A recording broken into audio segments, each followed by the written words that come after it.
This podcast is a member of the Place to Be Nation family. Visit us at placetobenation.com, the only place to be in your pop culture world.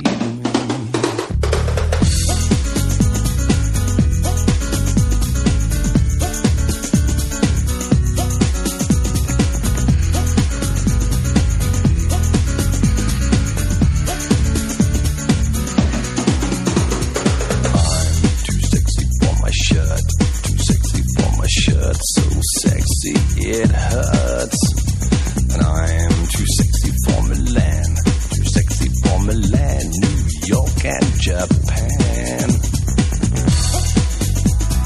Welcome, ladies and gentlemen, to another edition of your longest-running weekly episodic comic book podcast in all of Place to Be Nation. That's right. Welcome back to the Hard-Traveling Fanboys. Yes, ladies and gentlemen. Although, I mean, this week, Greg, we're not looking at as much Scarlett Johansson's, or are we quite as hard this week? Not quite. Although there's something that might get a different part of our body hard here in a little.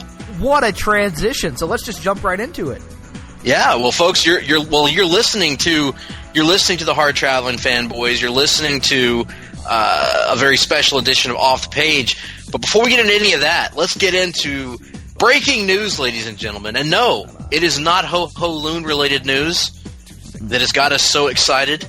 Our nipples are actually protruding through the fabric of our costumes right now because none other than Watchmen alumnus Patrick Wilson has been cast in the upcoming Warner Brothers film Aquaman as Ocean Master, one of Aquaman's oldest and most historic villains. And yes, you sarcastic bastards, Aquaman does have historic classic villains.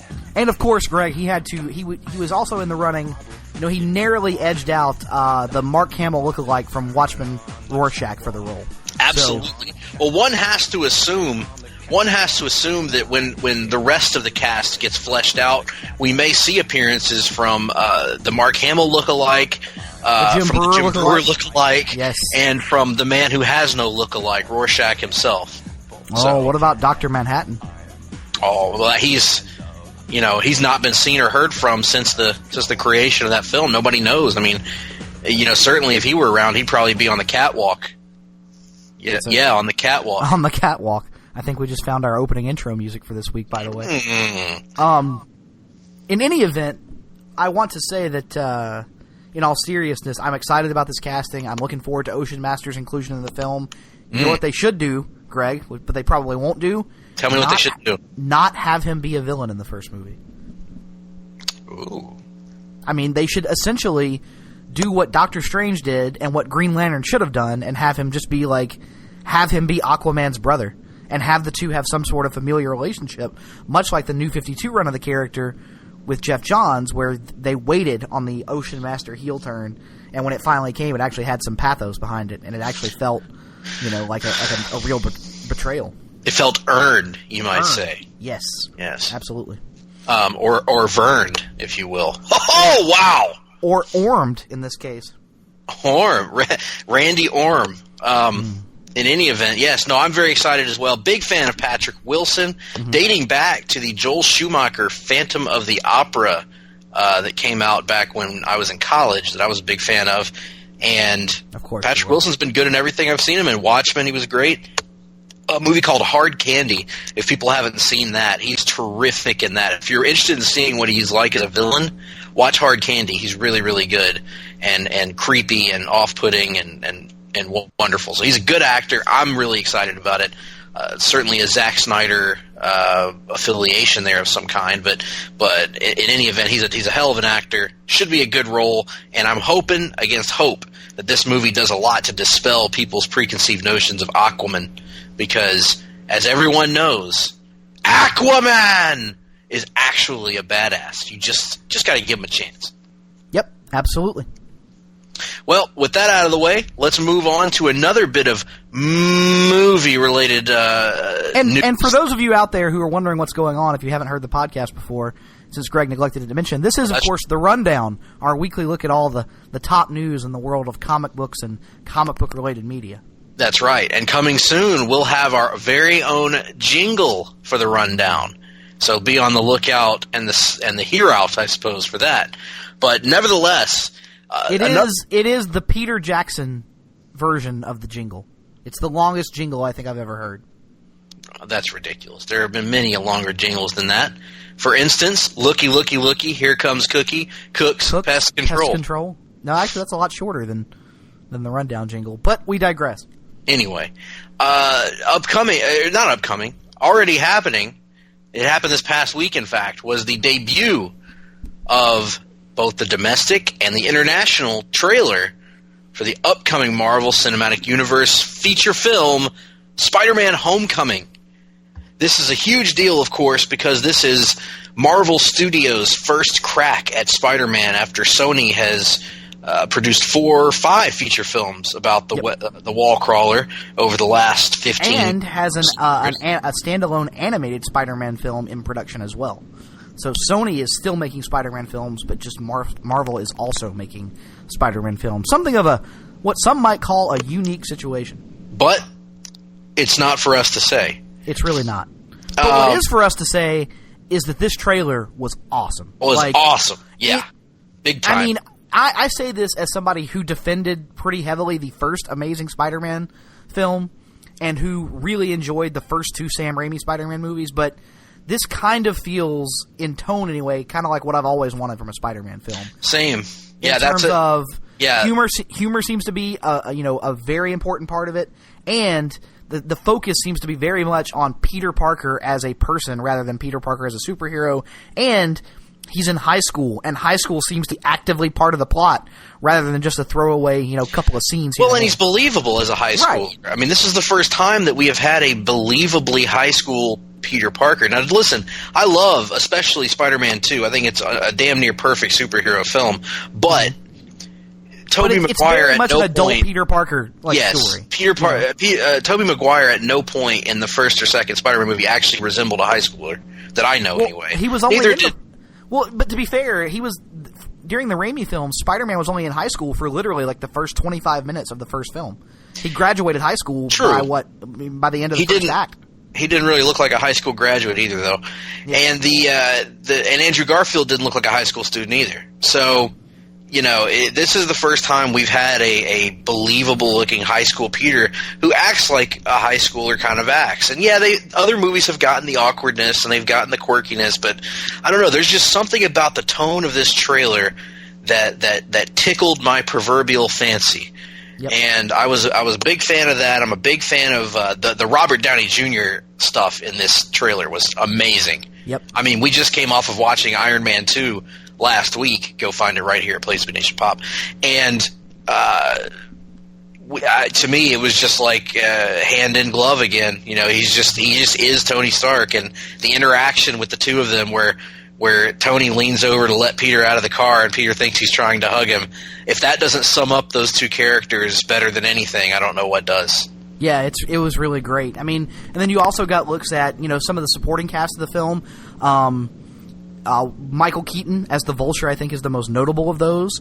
A little shot of Marissa Tomei back as Aunt May. The international version of the trailer had the debut of Bokeem Woodbine, also known as Can't Get Right, from the classically underrated 1999 comedy Life, playing the big screen version of The Shocker. So lots of stuff going on here, and I'm very, very excited for this film, being the Spider-Man fan that I am. Cannot get right. That is correct. Very exciting to see where this is all going, and what we can expect to see from Spider-Man in the future. I do understand, though, Nick, that you did have a not necessarily a complaint, but a minor concern about the film.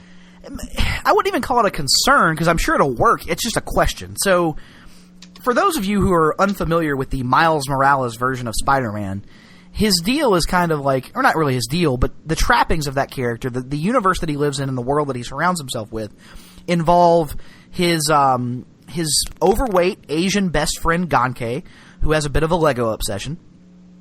He attends a science-focused high school that is actually a sort of boarding school, so he and Gankei are not just best friends, but they're roommates and they live together. And they're kind of the outcasts of their school and that whole deal. I was one of those people who, when they announced that they were, rebooting Spider-Man again, I wanted Peter Parker. I said, I'm all for Miles Morales, but I want to build to him naturally. But I guess my question becomes, judging by this trailer, it looks like they've taken a lot of the elements of Miles' world and just applied them to Peter. Now, from what you told me, Greg, apparently the overweight Asian kid in the trailer is supposed to be Ned Leeds, but when he looks like Gankei and is playing with Legos in the trailer, it's kind of hard not to just call him Gankei when you have that prior knowledge. So it's not really a concern, because I'm sure it'll work. And the trailer, it doesn't keep the trailer from working. It just makes me wonder, if you wanted to use all of the elements of Miles, why not just do Miles? Good question. And in the immortal words of Gankei, you never go ass to mouth. That's Dante, not Gankei. Oh, I was close. You have to give me that. That's true.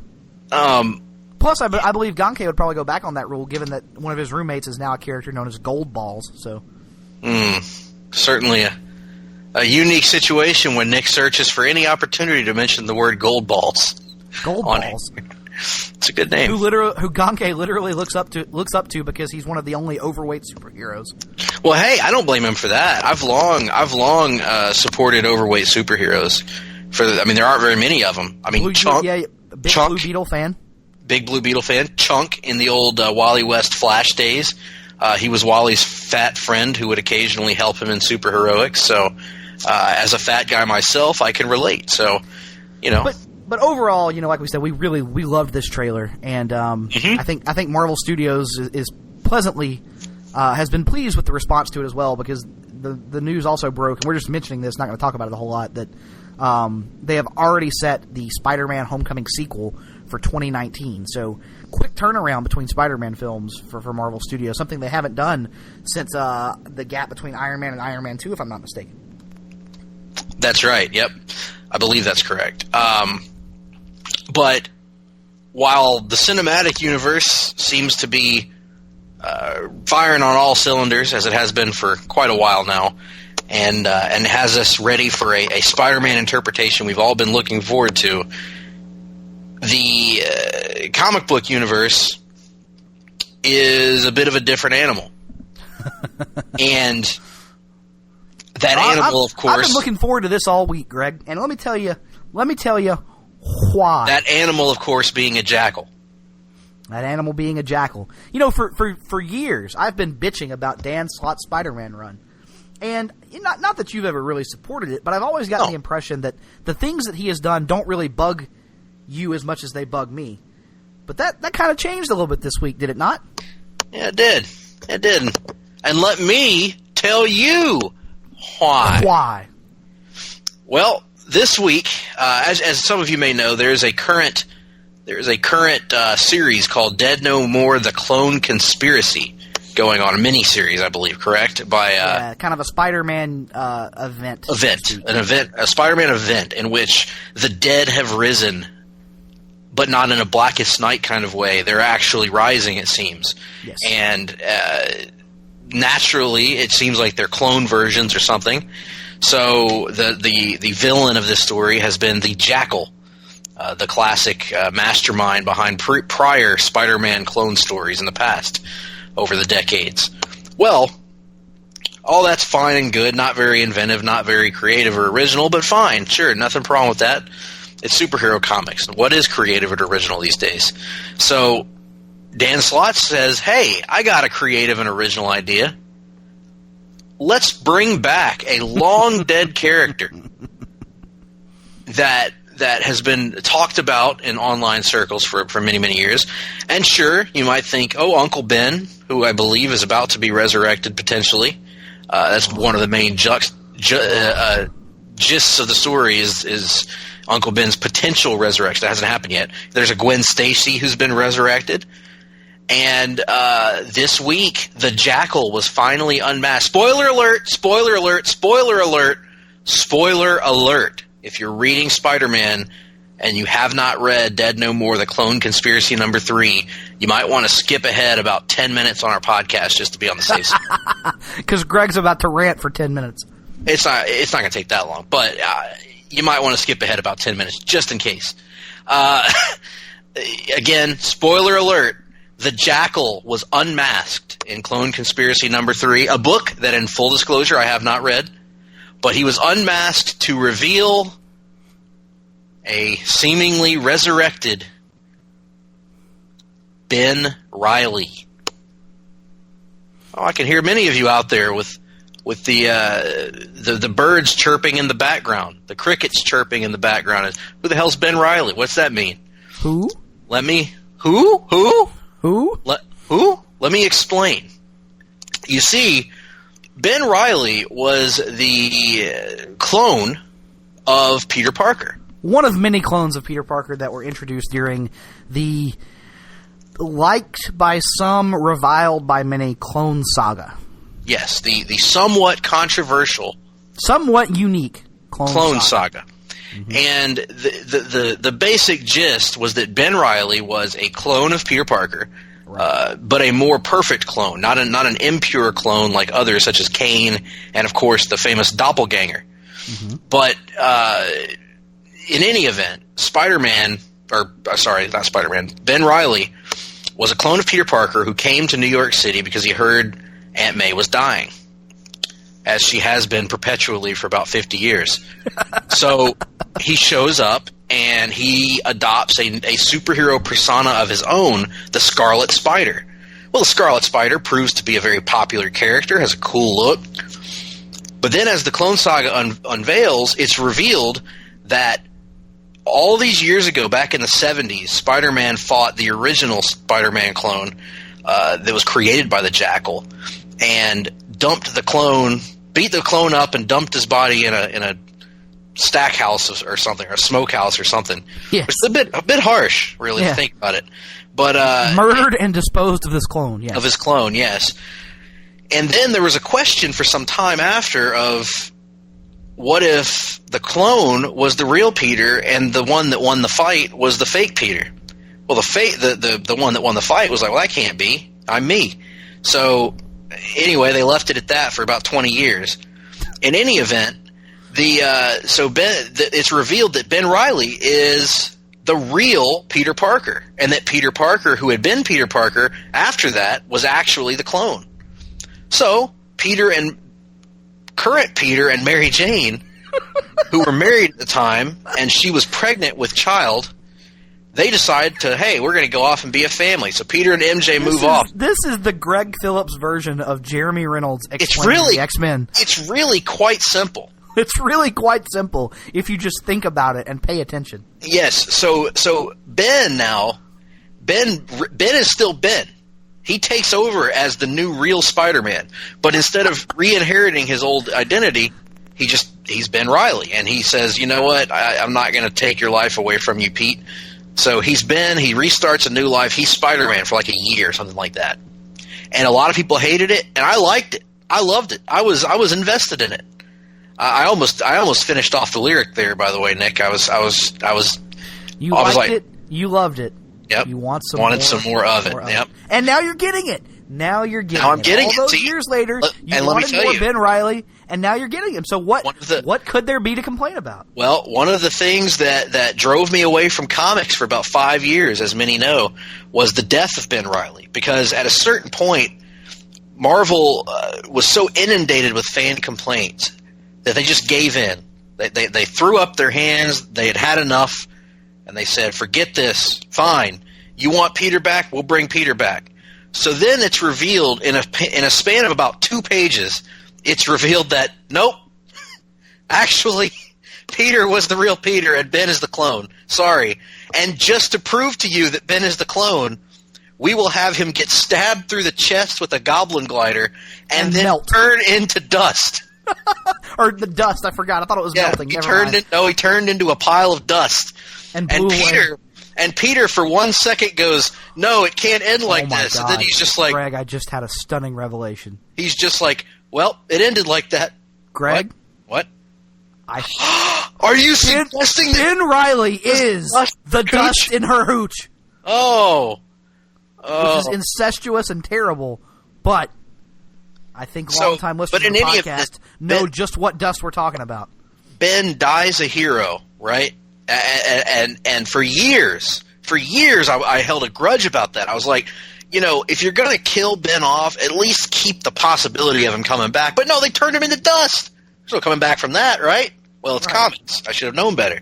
But also, it was frustrating because of how quickly they did away with it. They didn't give him the proper respect because they were so caving into fan demands at the time. Well, 20 years passed, and suddenly people start realizing, hey, Ben Reilly wasn't that bad of a character. Actually, he was a pretty cool character, and it allowed them to update and contemporize Spider-Man at that time a little bit. Well, here comes Dan Slott, and he says, all right, you want Ben Reilly back so much. And this is an actual quote from him in an interview. I'm sorry, I'm going to paraphrase it. He says, I want people to think, be careful what you wish for. That's the quote from Dan Slott. Of course he does. Of course he does.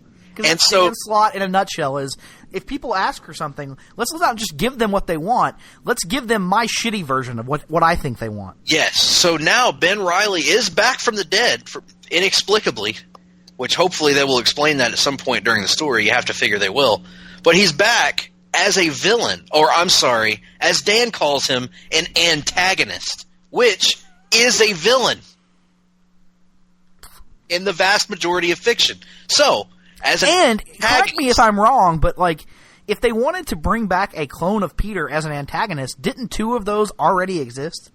Yes, that I'm getting there. Believe me, I'm getting there. I'm not there yet. I'm not to full rant yet. Yes. So okay. So Ben Reilly's back as a villain who now, for inexplicable reasons, is obsessed with bringing all of these other people back to life, saving everyone that's ever been killed, which is somewhat of a Peter Parker thing to want to do. It's natural, but he's doing it. And he's tormenting Pete along the way. And, again, here's another big factor. He's keeping his identity hidden. Why? I don't know. Why did he not just tell Peter what he's doing? Because when they died, Peter and he refer to each other as brothers. They loved each other. They're friends. They get along. They never fought each other after the initial meetings. They liked each other. They're buddies. They're pals. They're not enemies. They're not going to torture one another by assuming the identity of a classic villain who tortured both of them. So that's one aspect of it. Now, on another side of it, let me take you back. Is it fair to say that this is your one more day, by the way? It could be. It could be. I don't know if it's quite to that degree, but it could be. Now, let's flash back to the Clone Saga. As should be indicated by the name of it, the Clone Saga, there were a lot of clones running around. Everybody had a clone. There were clones everywhere. Clones with 4 arms, clones with 2 arms, clones with no arms, clones everywhere. One of these clones... Clones with heat vision, X-ray vision, cable vision. And along with Ben Reilly, who was the Scarlet Spider, and Peter Parker, who was Spider-Man, there was a new player on the scene who had this really badass outfit, who wore a mask over his scarred face, kind of like the monster Kane, if you've ever watched wrestling from the Attitude Era. And it looked a lot like that old Kane mask, actually, just wasn't red. Well, this character's name, appropriately enough, was Kane. That's gotta be Kane. That's gotta be Kane. Well, flash forward 20 years, and in current Marvel, right now, in the pages of Spider-Man, Kane, as I understand it, now again I haven't read it, but as I understand it, Kane is a good guy. And not only is Kane a good guy, Kane is the Scarlet Spider, for God's sake. So the Scarlet Spider is now the Jackal. Kane is now the Scarlet Spider, which only leads me to believe that the Jackal is now Kane. So no, the Jackal is now the doppelganger, and the doppelganger is now Kane. And Thanatos is still Poindexter. It's still Poindexter, and Poindexter is still Thanatos. So, folks, what I'm getting at is, that's how you can go to hell. Yes. Now, listen, I don't really mean that. I'm not launching a personal attack against the guy, but listen, I will just say... that would really suck if you launched a personal attack against him, Greg, because he might get all pissy about it on Twitter, like he's been for the better part of, 6 years now? Yes. Here's my problem. Here's my problem with all of this. It's like, if you love the Dan Slott Spider-Man era, more power to you. Listen, everybody's got Good for you. Everybody's got their things. For me, this entire news story is indicative of why I have no interest in ever reading Dan Slott Spider-Man. Right. It's just a perpetual cycle of stuff like this that has added up to this, which for me personally, and I know nobody else in the world has any kind of attachment to Ben Reilly the way that I do, just because, and it wasn't even like Ben Reilly was that great. It was just the way that they killed him off was such an FU to the fans. But you know what's a bigger FU to the fans? Completely mischaracterizing him and putting him, as Dan Slott says in an interview that you can read on Newsarama, that he did a press conference of, a quote, funhouse mirror version of Peter Parker, which was never the point of Ben Reilly. That was Kane. Kane was a twisted funhouse version of Peter Parker. Ben Reilly was Peter Parker. You know, that was the point. Was Ben Reilly was a Peter Parker who had been robbed of about, in real time, 20 years of his life, in comic book time, let's say 5 years or whatever it was of his life, and could never get it back. Well, trying to start over from scratch as a single guy working at a coffee shop and trying to build a life, basically, when he's had to watch his life get taken over by his clone. It was a convoluted story, but it was a potentially compelling one. Now all that's gone in favor of, hey, let's shock people by having Ben Reilly come back as a villain. And yes, you could say, well, didn't DC do that with Jason Todd? They did. However, I would argue that what they did with Jason Todd was far more in character with Jason Todd. I was about to say, that was a natural extension of the story they had kind of been telling with Jason Todd up to that point anyway. Like, Jason Todd had some issues, Yeah, even if you go back and read A Death in the Family, Jason Todd is a loose cannon even when he's Robin. Right. So it's kind not of a little jerk. It's not like it came out of nowhere. It came out of left field that the Lazarus Pit could twist him enough to do this to him. Now, listen, if it gets revealed in the end that this is not really Ben Reilly, that this is some kind of manipulation or some sort of trick being played on Ben Reilly or trick being played on Peter to manipulate him because of his connection with Ben, more power to you. However, if they do what I expect they're going to do and just have Peter ignore all of the good times he and Ben had together in favor of making Ben a compelling and, quote, antagonist, that's not going to work for me. So anyway, I'm not happy about this. I'm not excited about it. I'm frustrated about it. And if it all works out in the end, please let me know. Tell me how wrong I was to jump to conclusions. But I'll just say this: Dan Slott has given me no reason to believe that his Spider-Man is for me. Oh, now, Greg, according to Mr. Slott, anybody who doesn't like his Spider-Man just isn't giving it a fair shot. And I'll admit, I haven't read his Spider-Man. It could be the greatest thing of all time. I read the general directions of Spider-Man and the plot revelations, and they don't sound to me like things that I'm interested in reading in a Spider-Man book, such as Spider-Man running a multinational corporation. Yep. Seems a little far removed from the everyman struggling poor journalist that I grew up reading. So,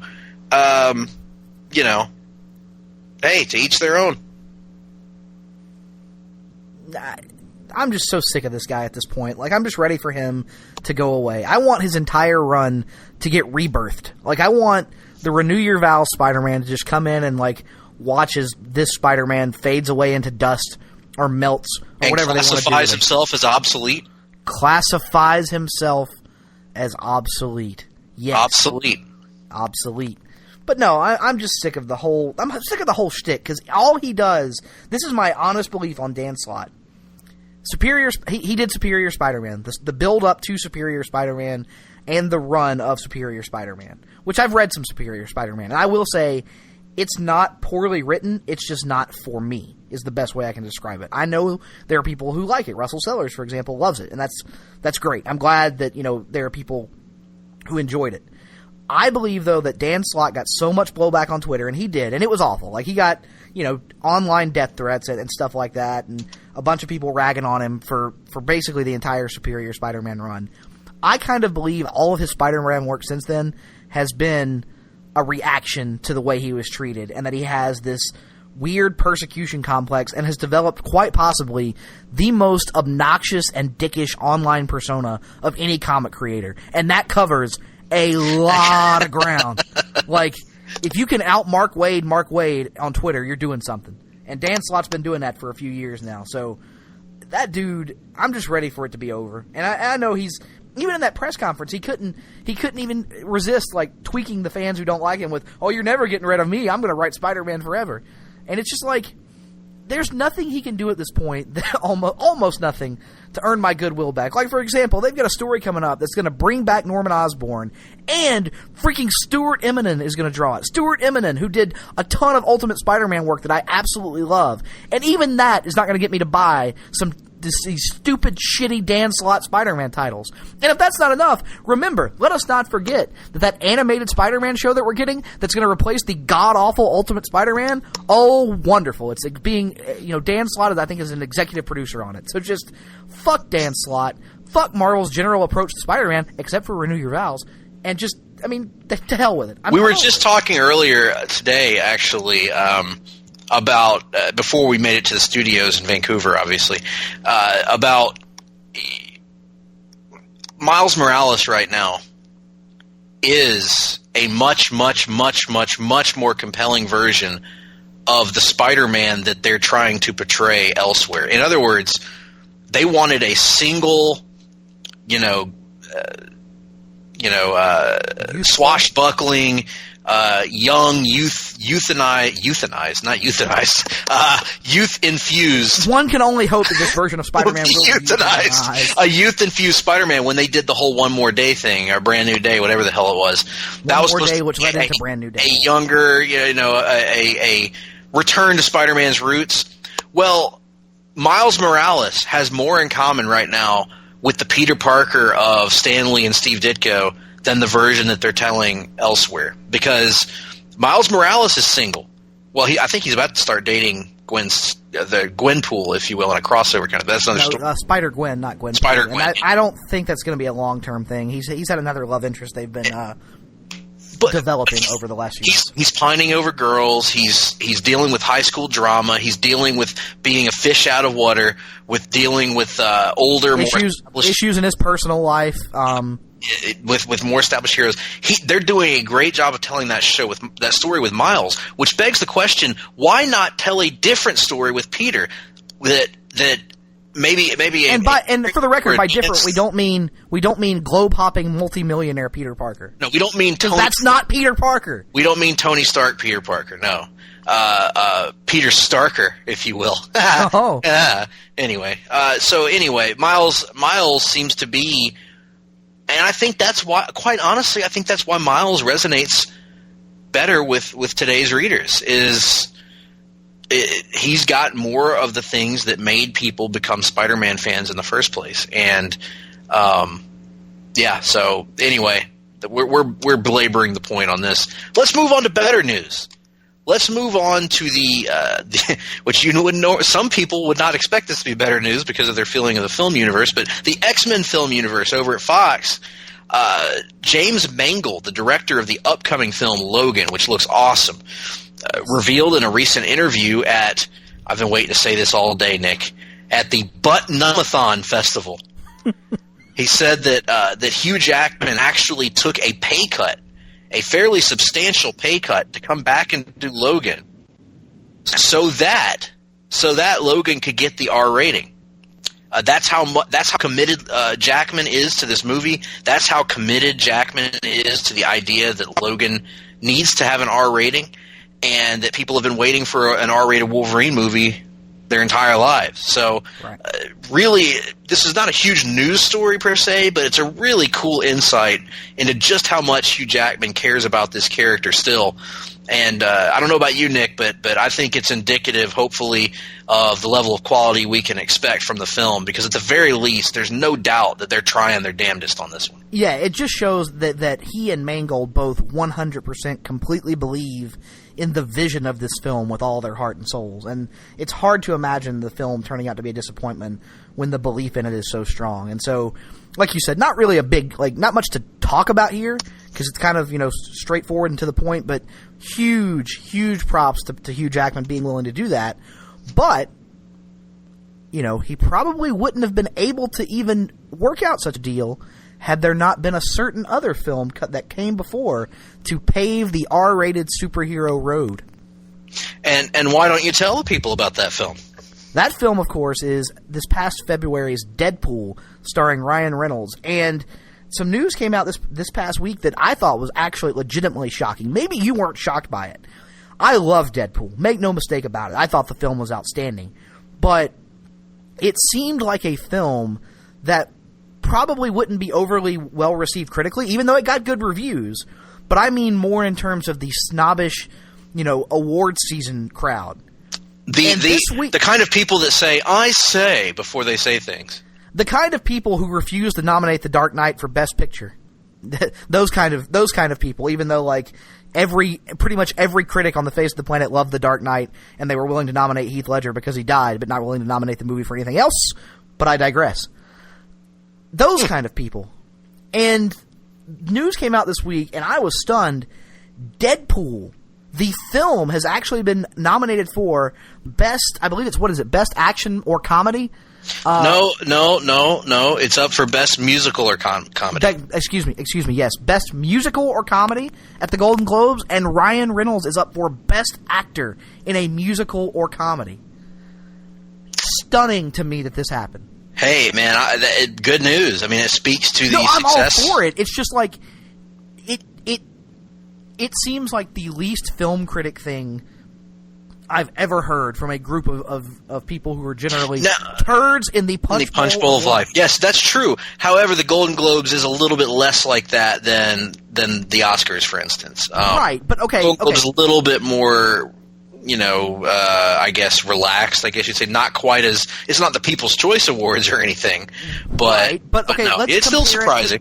Let's compare it to the other films that have been nominated in the major categories. Films like Hacksaw Ridge, Hell or High Water, Lion, Manchester by the Sea, Moonlight, 20th Century Women, La La Land, Florence Foster Jenkins, and Sing Street.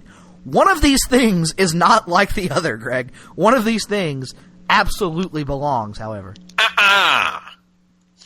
And yeah, that's a great point. I mean, it's an impressive pull. And now I know, of course, we must mention though, however, while Ryan Reynolds is nominated for Best Performance by an Actor in a Motion Picture or Musical or Comedy, Greg actually is fully endorsing Jonah Hill in War Dogs and his performance to win the award. So over the next few months on the Hard-Traveling Fanboys, we will be kind of shilling Mr. Hill, given that Greg is a big fan of the man's work. I can't say enough about his the epic scope in Jonah Hill's work, especially his ability to star in movies that don't interest me in the slightest. So, very good work there, I'm certain, from Mr. Hill. But the only good Hill is Cotton Hill. Not Hank or Bobby? I mean, they're fine. They're all right. They're good, but they're no Cotton. I'm sure there's been other good Hills. I mean, Hank and Bobby are good, but the best Hill is Cotton, certainly. In any event, Hamilton Hill wouldn't even be on my list, frankly. But in any event, it's a big move. It's a big pull by Deadpool to get these nominations, and really, really cool, really unexpected. And I have no delusion that it's actually going to win either of those categories. No, but it's just cool to see it. But being nominated recognition, is phenomenal. Yes. Yeah, that's a major accomplishment. I mean, and they should typically the only categories that these kind of films ever get nominated for are visual effects categories. I mean, Heath Ledger, I'm trying to think of another performance in a superhero film that's ever been nominated for a major acting award, and I'm drawing a blank. Well, I mean, there's never been one at the Oscars for sure. I don't know about the Golden Globes or any of the other ones, but I don't think there's been any. I can't think of any. Right. So yeah, no, excellent news for Deadpool.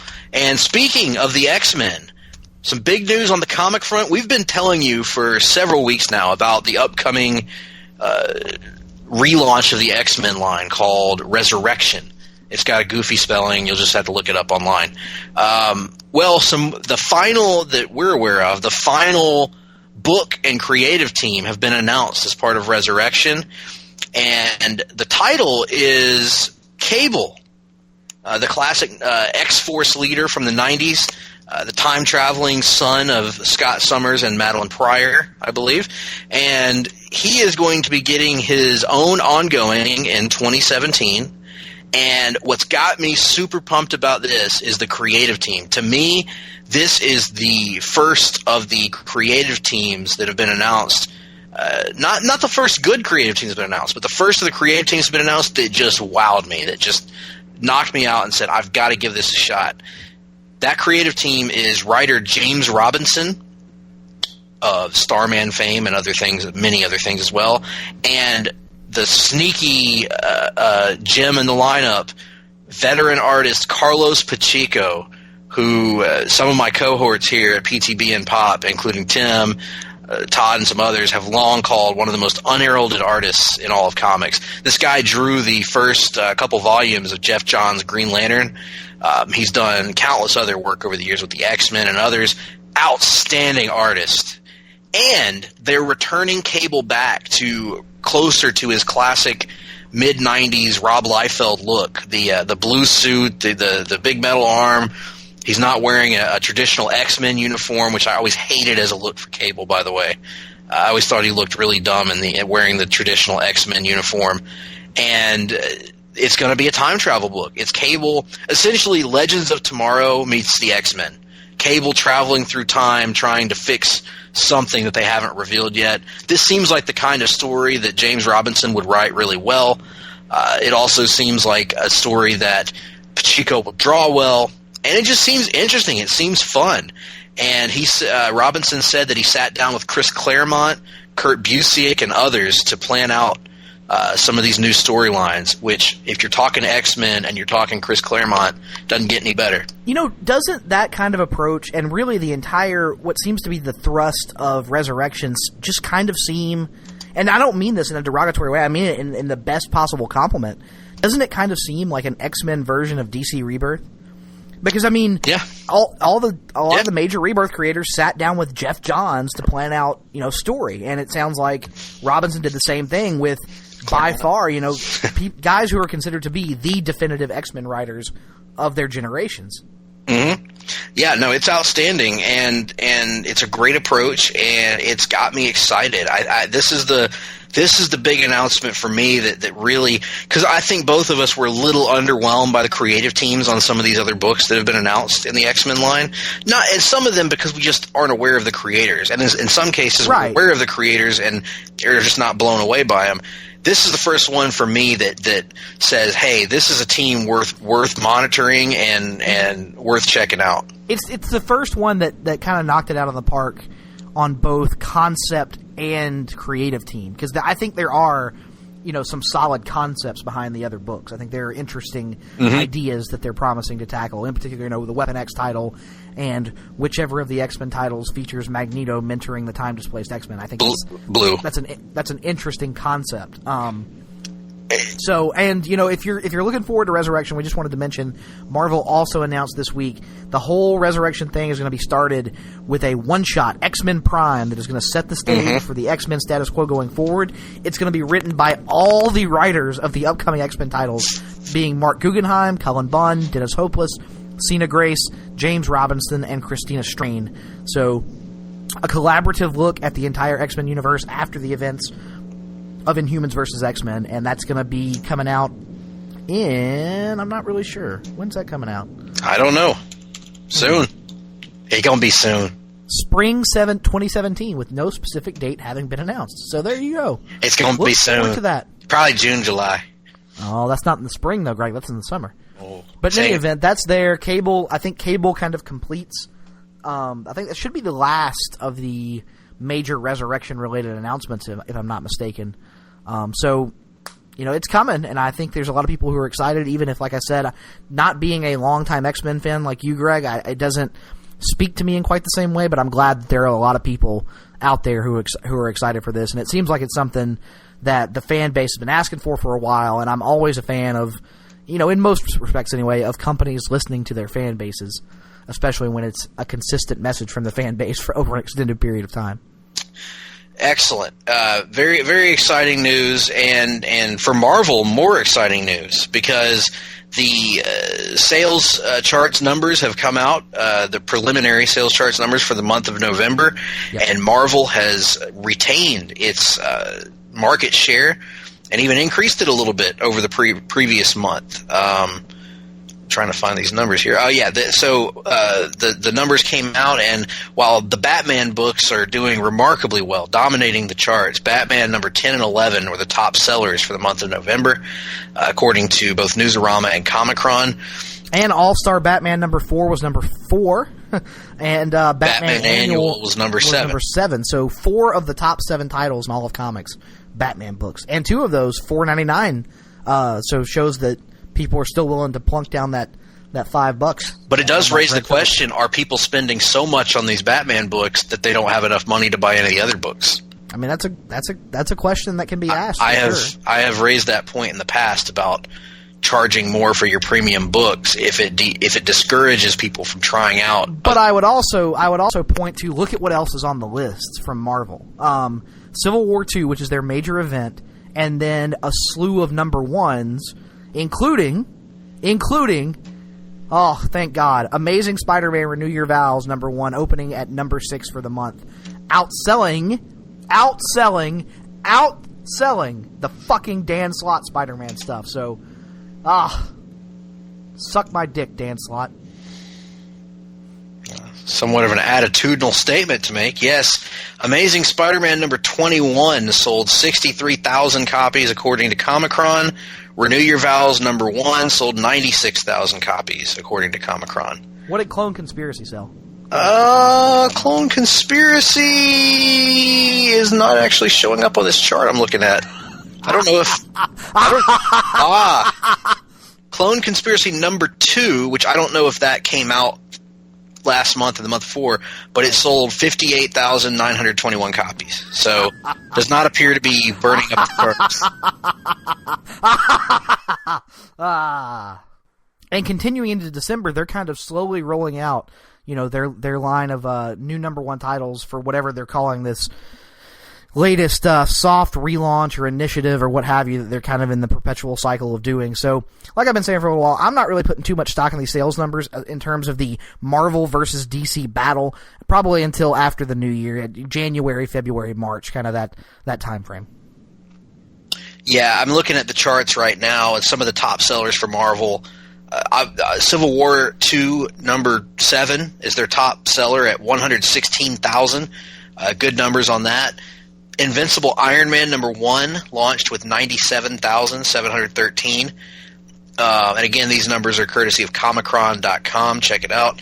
The number 6 selling book of the month was Amazing Spider-Man Renew Your Vows number 1 at 96,000. Venom number 1 debuted with 90,000, a very strong debut. Avengers number 1, 81,885, which in my opinion is a little soft for an Avengers debut. What about that IVX number 0? What but it's $4.99. Greg? IVX number 0 actually was number 10. I didn't realize that was a Marvel book. Mm-hmm. Yeah, IVX 0 sold very well, 84,000 copies. So it actually outsold Avengers number 1. And my theory on that is that the announcement of Resurrection has gotten people more interested in IVX and in Humans versus X-Men. Agreed. Let me tell you what's not a great sign, in my opinion.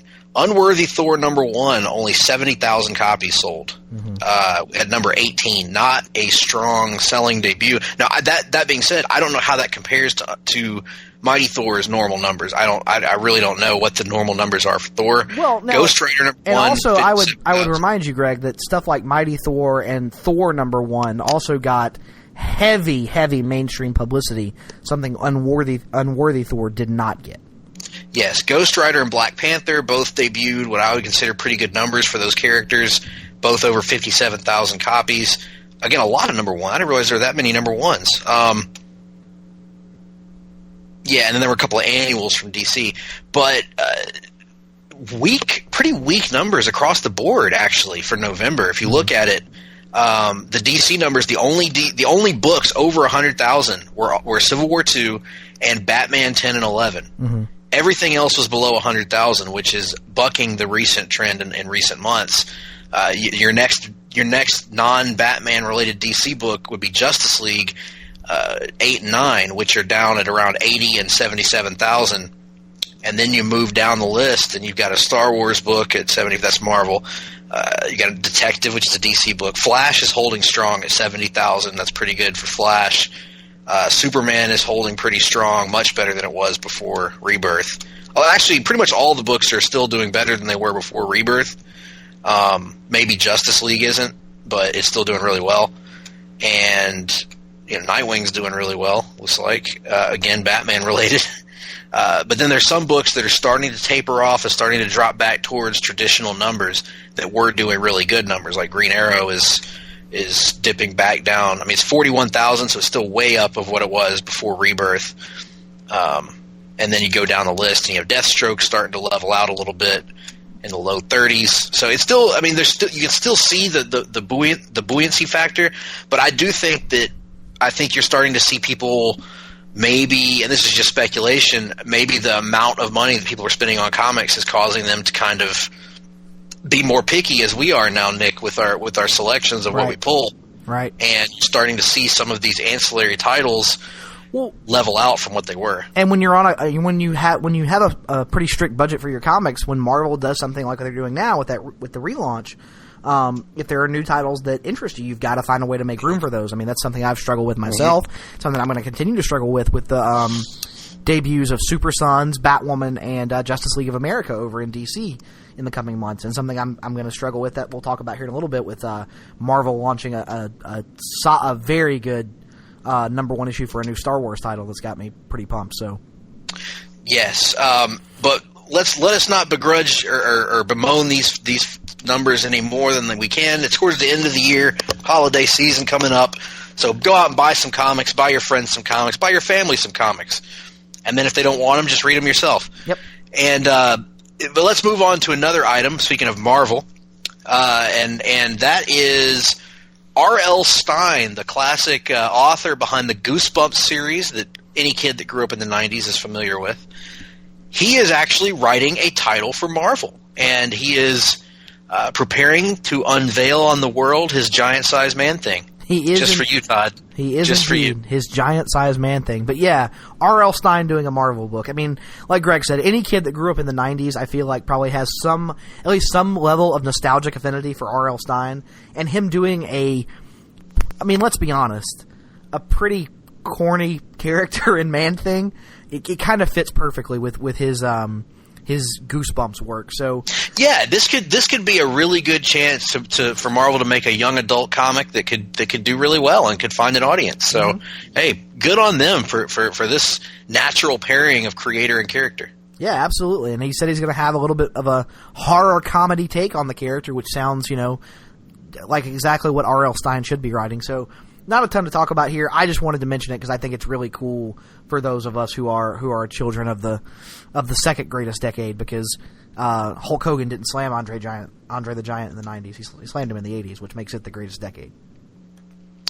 And also, speaking of DC, we've got more shakeups in Warner Brothers films. As many of you may remember, when the film Justice League was first announced, the concept was to film two movies back to back, and the rumor was that they were going to be one giant story. They were going to film the movies back to back and release them, not concurrently, but release them in order to kind of play out over the one giant story. Well, this week it was revealed by the Hollywood Reporter that the planned 2019 Justice League sequel is being pushed back in order to make way for Ben Affleck's The Batman. Mm-hmm. The report doesn't indicate if The Batman will take over Justice League 2's originally announced release date, which was June 14th of 2019. But it does say that the Batman is taking the place of the sequel in the lineup, and the sequel is being pushed back. Just the latest in a long line of shakeups, and related to that. And as a result, Yep. The original intention was for Snyder to shoot and produce the two Justice League movies within a relatively short time frame of one another, and as a result of this delay, Snyder's actually going to be leaving DC Films for a little bit to go work on a different project. So, the report says he still has every intention of directing the sequel, but I kind of wonder if that may not be up to him anymore at this point. Right. I think that's exactly what I'm reading into it as well, which is I believe that Warner Brothers, as many of us suspected, arguably feared would happen, is going to go back to the cash cow, the one consistent cash cow they have, which is Batman. And they're going to wait it out and see how Justice League does, the first movie. And I think that if it underperforms of whatever their ridiculous expectations are, I don't know what their expectations are, if it underperforms from those expectations, I don't think you'll see Zack Snyder come back to the DCU. I would agree. And I wonder what their expectations are, because is it not odd to you that Justice League is being released in November?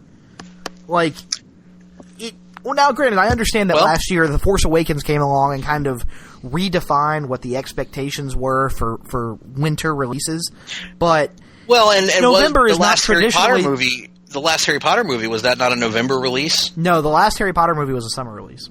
One of the Harry Potter movies, don't I recall one of them being a November release? Maybe the Deathly Hallows Part 1, maybe? Probably, yes, but the last one was a summer release, I remember that.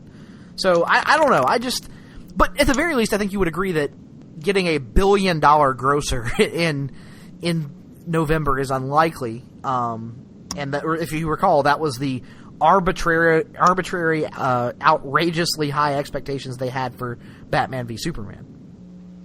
Yes. $1 billion. $1 billion. And, so I don't know what their expectations are for Justice League, but if it doesn't meet whatever those unspoken expectations are, you have to imagine that's the end of Snyder at DC. Is there any concern that... At least with the DC Universe. Is there any concern that this delay might be a reaction to what is happening right now with Justice League?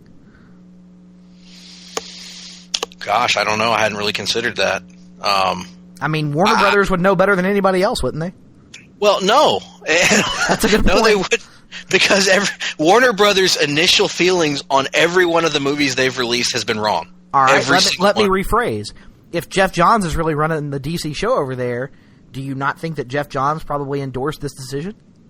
Oh, I think probably so, especially since he's co-writing the Batman with Ben Affleck.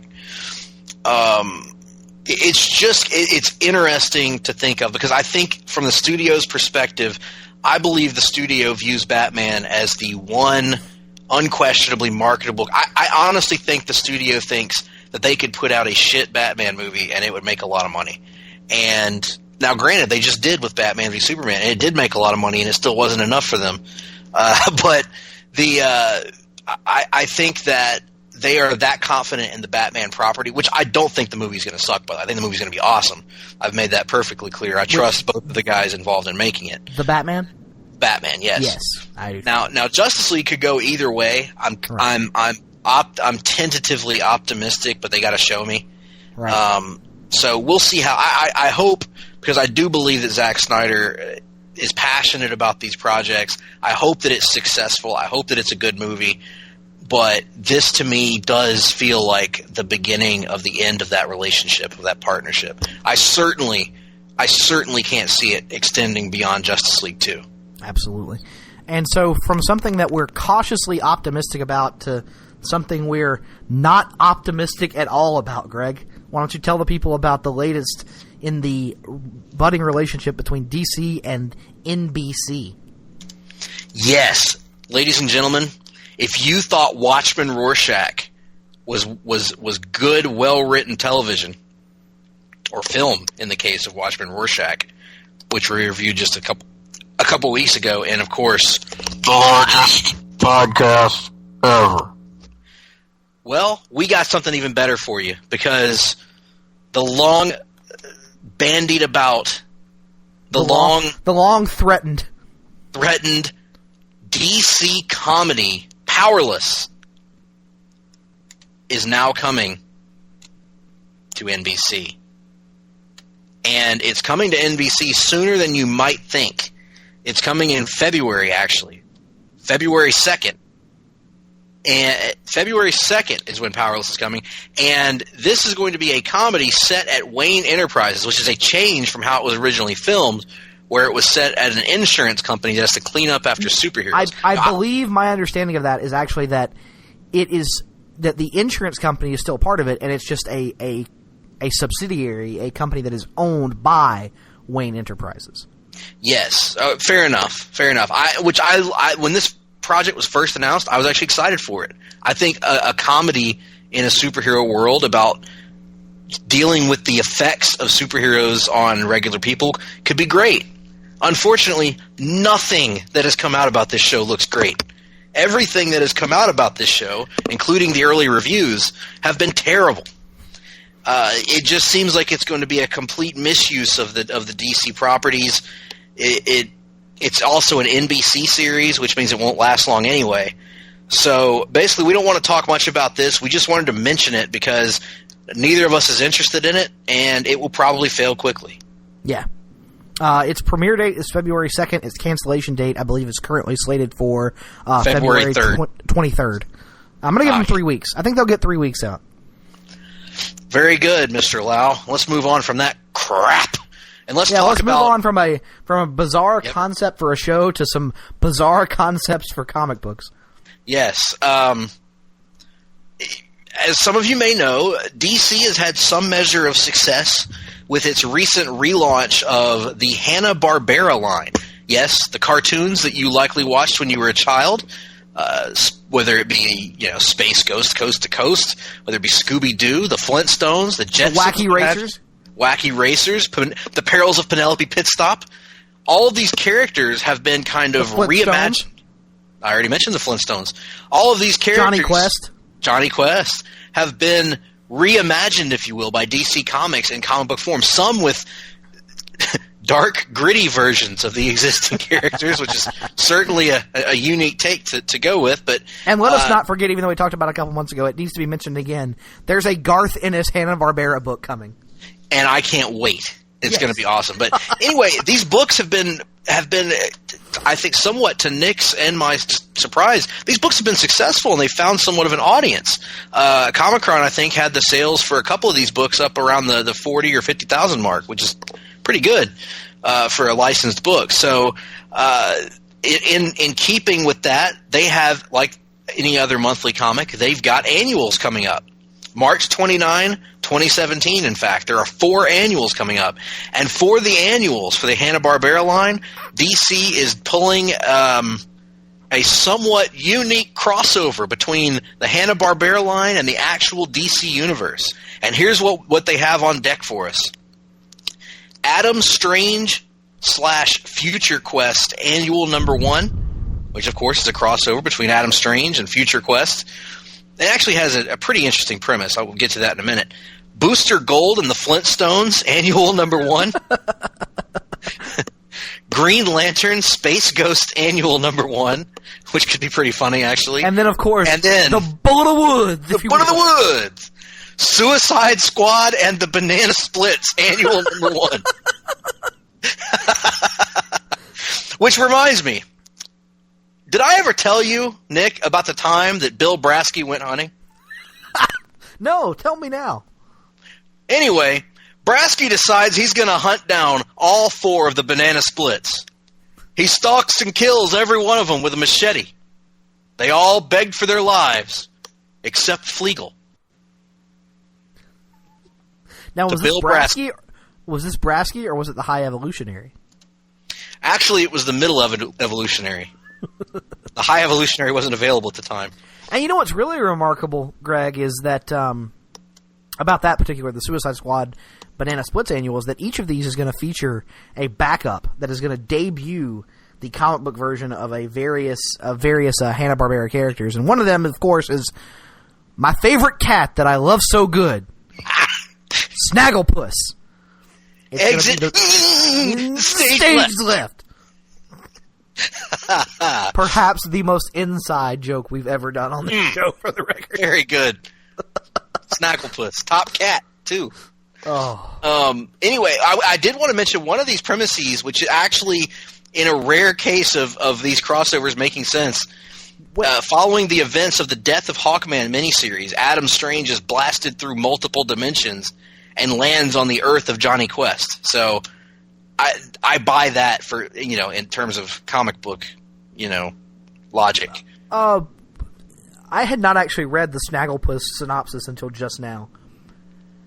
Snagglepuss is a Southern Gothic playwright working with an ensemble cast of cultural figures exploring an intensely creative time in the New York City theater scene of the 1950s. I don't remember that being a part of Snagglepuss when I was a child, but... So Snagglepuss is Tennessee Williams? Like, is that what they're doing? My boy! Oh.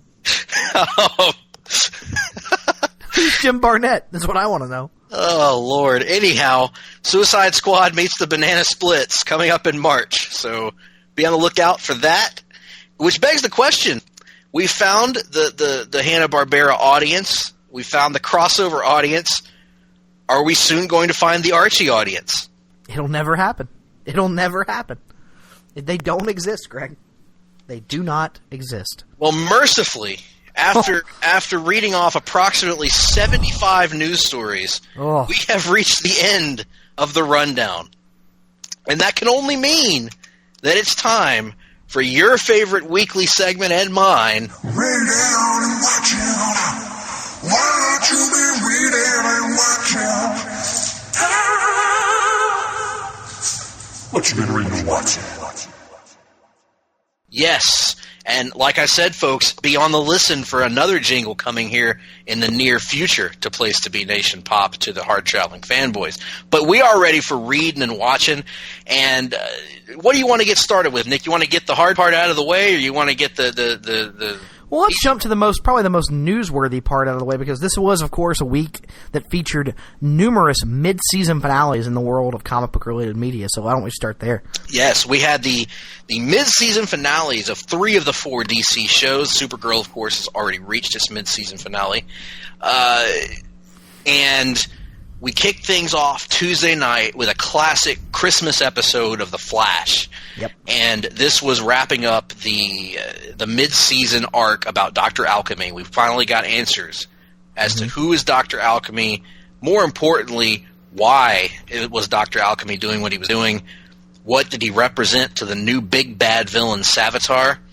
And surprisingly, what seems to be, at least for now anyway, some resolution to the Alchemy storyline. Yes.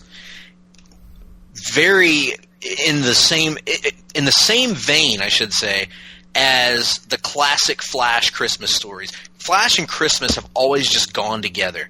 During Mark Waid's run, during Bill Messner-Loeb's run, during Jeff Johns' run, on Justice League Unlimited, Justice League. Flash and the Flash and Christmas just go together, I should say. And no different here. Two great tastes that taste great together. That's right. And credit to Ben Morris for that blatant lift of that line. This episode was tremendous. This was thrilling. It was action-packed.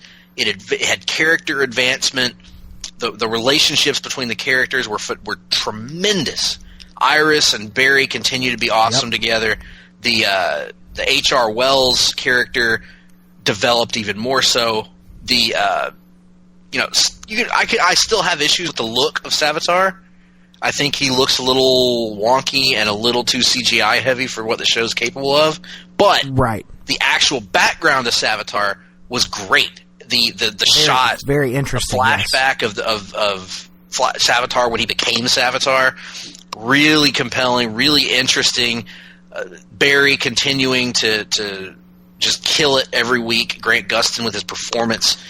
And really, in terms of pacing and just the general, story being told, kind of a bounce back for the Flash after a little mini run of, 2 to 3 episodes that you and I both were kind of down on. Bounce back in a huge way. I would say, might be the best episode of the season thus far. Right. I actually would agree with that. I think that for The Flash, I say that and I think back, and there were a couple other really, really, really good ones, some that you may hear on this show in a couple weeks. But I will say that, to me, this might have been the one that was the most balanced of the good episodes this season. Really, every character had something to do, and what they had to do was interesting, which is not something that has been. I mean, like, you and I criticized on last week's show how they needed to give Iris something to do, and here Iris had interesting things to do. So absolutely, I'm a big fan of this episode. I'm enjoying the continual development of Wally, including the hints that Wally could end up being faster than Barry, which is comic book canon for people that know their Flash. So there is a precedent for all that. It's interesting to watch it develop. It's interesting to watch how Barry is handling the weight of everything around him and continuing to deal with the fallout of what he's done. It was great that Cisco is no longer mopey Cisco. We got a brief return of that when his brother came back to him, but in the end, Cisco made the right choice. So, really good stuff, really compelling. And now that we're finally done with Mopey Cisco, maybe it's finally time for Ric Flair Cisco to return. Oh, it's time. It's past time. Maybe whenever they visit Earth 19 and they visit HR's homeworld at some point, maybe Ric Flair Cisco will have somehow ended up trapped there. And they'll have that would be amazing. Help him get back. But I have a theory, by the way. I don't have a theory. I have to confess. I read this theory on Facebook from one of my friends, and I wanted to run it by you, Nick. And this is baseless. This is not a spoiler. This is baseless speculation. I'm enjoying H.R. Wells tremendously. But, like many people, I still suspect there's more to that story than meets the eye. And maybe there's not. But the theory that I read is that, as you may have noticed, he is constantly holding sticks in almost every scene. Just will not let go of these sticks, these little drumsticks that he carries around, waves around. Somebody had a theory that what if those aren't sticks? What if those are stand-ins for a wand? What if he is actually the classic Flash villain, Abracadabra? We've already seen him utilize face-changing technology. He also is clearly somebody who's obsessed with getting credit for things. And we know about Abracadabra, the comic book character, that he came back to our time because he didn't feel appreciated in his time for his magician skills. So I'm not saying this is the case. I'm saying it's a really cool fan theory that would be interesting to see if it plays out. Especially given the importance that Abracadabra has been playing over in the comic right now. It would be perhaps a little subtle hint there. And Abracadabra's close connection in the comics to Wally West right now. Yes. HR's connection with Wally West. So I don't think it's the case, but I like the idea. Yeah, I don't either, but it's an interesting idea nonetheless. So anyway, Flash, very good. Let's move on to Wednesday night, which had another mid-season finale, of course. This being the mid-season finale of Arrow. And it was amazing. Yep. This season of Arrow continues to be just refreshing in so many ways because it's like it's finally flowing like a season of Arrow is supposed to flow. That's right, and you don't even need a paragraph above it explaining what it is. Nope, it's just Arrow. While we're doing inside references, phenomenal episode, top to bottom. I said this on Facebook with some friends. Stephen Amell delivered a tour de force performance in this one. Yep, and deserves all the credit in the world for it. But the entire cast, the entire crew, the writing staff, all deserve credit for this. I thought this is the first time episodes of Arrow in years. And this is the first time in a long time that Felicity felt like Felicity. Like, I can't emphasize enough how much I enjoyed her performance in this episode, the writing of her character in this episode. Specifically, I don't think we're going to spoil too much about this episode, are we, Greg? Let's not spoil everything, Yeah, especially her reaction to a certain event that plays out at the end of the episode. It would have been so easy for the writers to go one way. It would have been so easy for them to go the way that I was assuming they were going to go. And the fact that they didn't was legitimately one of the most satisfying moments on Arrow in a long time. Same. I actually pointed this out in a text or a Facebook message to you. I think we talked about this, that I was so proud of them for that because I was certain, I think probably just like you, I was certain I knew how that scene was going to play out. As soon as it happened, I said, damn it, Ollie, damn it, Ollie, you've just it's not your fault, but you're going to take the blame for this. And sure enough, they completely defied my expectations, and it was so mature. It was uncharacteristically mature writing for a superhero TV show, and it was a fist pumping moment. And as tragic as it all was, because I did not like the character that was on the receiving end of the incident, but I will say this: he did the actor did a good job in the episode, and the way it played out made me feel bad. I felt bad for Oliver. I felt bad for Felicity. I felt bad just for the entire situation. Prometheus is establishing himself, and Arrow, to their credit, has always had good villains. But Prometheus has already established himself as the kind of villain that I love. The kind of villain that isn't a threat because he's got mysterious powers. He's a threat because of what he does psychologically, which is also when Damien Dark was at his best last season, early in the season, when he was a psychological villain.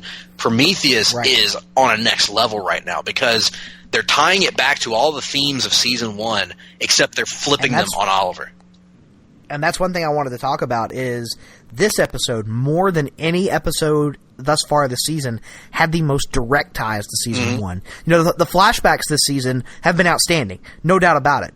But this episode actually shook things up a bit and didn't go back to Russia, didn't have a Russian flashback. Instead, it had a flashback to an untold story from season 1, essentially something that happened between episodes. I don't know that they could necessarily pull it off for an entire season. And they've talked about how, this is the last intended year of the flashbacks. But the flashbacks in this episode were so good, I'm at least willing to let them try and pull it off for an entire season, if they can maintain that. I mean, getting to see the season 1 version of the Arrow Cave, the season 1 version of the costume, and not just that, but the season 1 version of these characters, the performances by Stephen Amell, David Ramsey, and Emily Bett Rickards. And Emily Bett Rickards in particular. It was so amazing that they were able to make you understand how far these characters have come in the last 5 years. I loved the flashbacks, and I loved the way they set up the climactic action scene by interspersing it with the action scene in the flashback. Everything about that. I mean, this was Arrow at its best from a writing standpoint, from a directing standpoint, from a performance standpoint. I mean, 10 out of 10, A pluses across the board. Yeah, and you mentioned until wait, the last. You mentioned the build up to the climactic action scene, and the that scene that you're referring to, which takes place in an office building, culminates in an escalator fight that I cannot adequately describe to anyone listening. Go and watch this episode on Hulu, or you can't watch it on Hulu. Watch it on the CW app. Watch it however you can, because this scene is probably my favorite action scene of the season thus far on any of the CW shows, and as good as anything they've done on Arrow. It is a masterpiece of a fight scene. It's very short. Yes. It's very brutal. It's very quick, but it is so well laid out.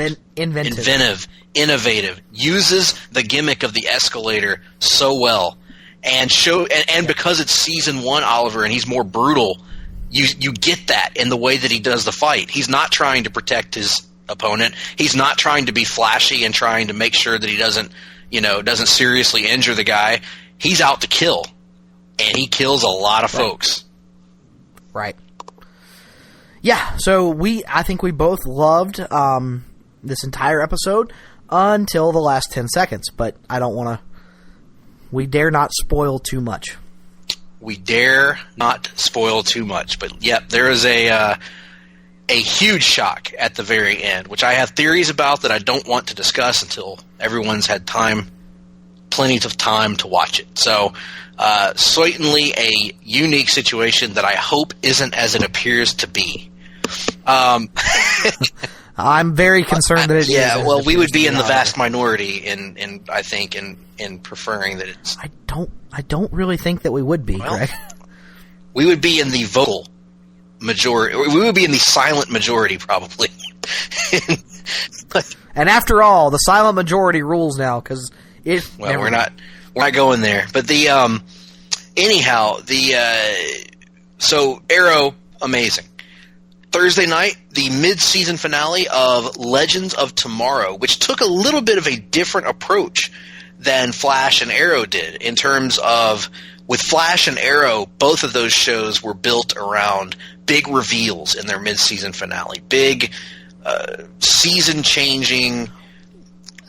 Well, I would argue that this one did have a pretty big reveal. It did have some reveals, yes. But I would argue that the reveals were more earth-shaking in both Flash and Arrow. And the stakes, I think, were a little bit higher in Flash and Arrow. Not saying that the stakes aren't going to be higher on Legends, because they are, as we'll get to in a moment. I was about to say, I think that's the reveal, is that where this season is going and what the stakes are going to be are very, very interesting, yes. in my opinion. So Legends focused on being what Legends is at its best. Again, we've talked about it. In many ways, all three of the shows this week focused on being what they are at their core. The Flash, a fun, action-packed superhero show. Arrow, a gritty, drama, action, an action drama, basically. Legends, funny. It is an action comedy with the emphasis stronger on the comedy. And it was incredibly successful, in my opinion. This was a riot of an episode that took place in the 1920s. It featured the gang trying to figure out the exact nature of this alliance between Damien Darhk and the Reverse Flash. Well, in this episode, and the Legends debut Malcolm of Merlyn, Malcolm who Merlyn. joins the Cobalt of Damien Darhk and the Reverse Flash, Eobard Thawne. It also features some great character development and moments with Martin Stein and Sarah Lance. It features incredible comedy from Ray Palmer, as played by Brandon Routh, and the new guy, Nate, a.k.a. Steele. They seem to have really good comedic chemistry with each other, and in particular, their interactions with each other and Sarah made me laugh out loud when Nate does his impersonation of Sarah after she walks away. And then Amaya, a.k.a. Vixen, and Heatwave are forced to go out on a mission with these two bumbling idiots. And Heatwave, who continues to be, by the way, the most improved character great on the show. He is great. And so the line of the episode for me was they're piling into they had just beaten up and killed some of Al Capone's men, and Heatwave and Vixen get into the car, and they're getting ready to head off, and it's raining, and he's about to drive, and Vixen says, "Wait, what about Nate and Ray?" And Heatwave says, "Forget about those two idiots. All they've ever done is get in the way." And then, like, literally about 5 feet away from them is Ray Palmer as the camera slowly pans over, and he says, "Guys, we're right here." And then Heatwave goes, "Oh, get in." So great stuff. Excellent comedy work across the board. Good, like others have mentioned online, good character development from Martin Stein. I'm really digging his character a lot more this season than I did last season as well. Right, because so often he's been used, like, he and Ray Palmer are both the science guys, the smart guys of the team, but Ray has more often had other storylines, to sink his teeth into, whereas Martin really hasn't. He's kind of been dependent on Jefferson to have any kind of interesting personal storylines, and I think they've really done a great job of focusing on him a little bit more and beefing up his individual storyline this year. Yep, and the big, which I don't care about spoiling this, but the big reveal at the end of the episode is that the Reverse Flash has gathered Malcolm and Damien together to help him recover the Spear of Destiny, which I mean, if you were to tell me 10 years ago that a live action thing existed that was going to actively reference the Spear of Destiny of all things, I would have been my mind. For those that may not know, the Spear of Destiny is an object in the DCU that is incredibly powerful, capable of rewriting reality, essentially. And that is what it is purported to be, the spear that was used to pierce the side of Jesus as he hung on the cross. And in the DC universe, that it imbued it with some sort of supernatural power that allows whoever holds it to literally rewrite reality in whatever way they see fit. And in one fell swoop, with that revelation, they have explained exactly what Malcolm and Damian have to gain by helping the Reverse Flash on this errand. Because, presumably, as a reward for helping him on this quest, Malcolm will have a chance at a new life to reset everything, as he puts it, to have his wife back, his daughter back, his son back, and to have never launched the Queen's Gambit in the first place, or to never ordered the Queen's Gambit to go down in the first place, which started this whole universe, really, this whole TV universe. Right. And Damian, we don't know exactly what he wants, presumably something creepy and Damian Darky. But Reverse Flash, as we all know, is usually operating on about 3 or 4 different levels, so we don't really know exactly what he's got planned. And I wouldn't be shocked if the ultimate undoing of this Legion of Doom is going to be them all turning on each other in some way. But in any event, in true supervillain, yes, the egos will get in the way eventually, especially once they start to realize that Eobard Thawne most likely has a purpose that will not benefit them. But yeah, so anyway, this weapon's immensely powerful. It also has implications that could affect the other DC shows. Yeah, I mean, easily. Anything that they do that affects reality could be used to do or undo any potential story missteps over the last few years. I don't know. I don't know what they could wind up doing with it, but perhaps this is partially tied into the potential return of a certain character on another show that we didn't want to spoil. So I don't know.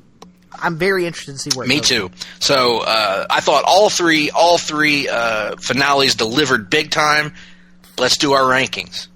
I'm pretty sure they're exactly the same. I'm going Arrow by a mile, even though they're all great. Arrow was head and shoulders the best. Yes. Arrow, Flash, and Legends. Flash, Yep. Legends. Yep. All three very good, but Arrow was a notch above this week, and Flash was great.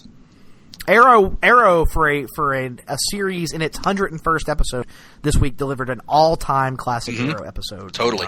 So that brings us to Sunday night with the much anticipated mid-season finale, 90 minutes long, of AMC's The Walking Dead.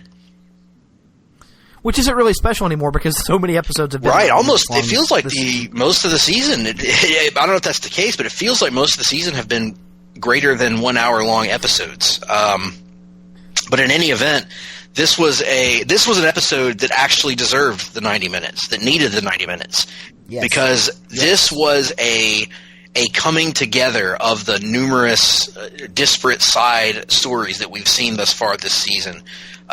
Anybody that's been watching the series knows, we've been splitting our focus between Daryl Dixon, who has been imprisoned at Negan's camp, Maggie and Sasha, who are at the the Hilltop, where they're trying to deal with the treacherous Gregory, as all Gregorys are.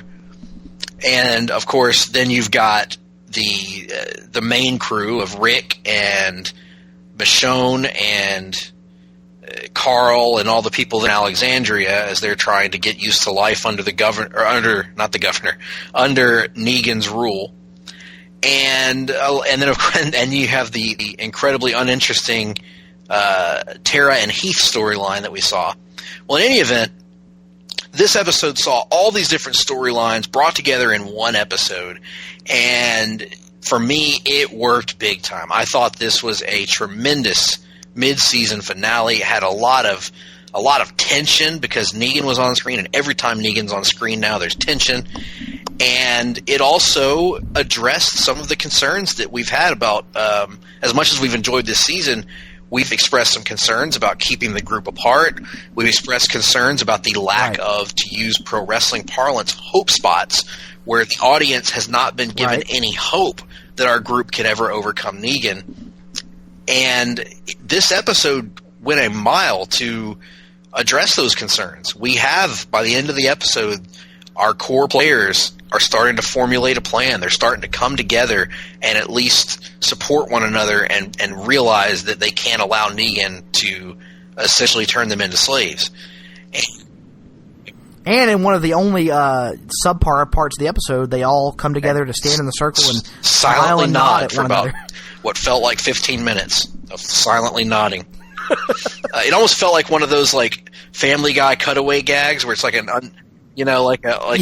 really did, because it kept going. Like, it was literally like, it was almost like a smiling and nodding version of the ending of the Waltons. Night, John where, like, Boy. every character had to And smile and nod at every other character. It's that classic know when to go out moment, because they should have gone out with the Daryl and Rick reunion, which was genuinely emotional and a great moment for people that have been watching the show. And the fact that Daryl recovered Rick's gun for him.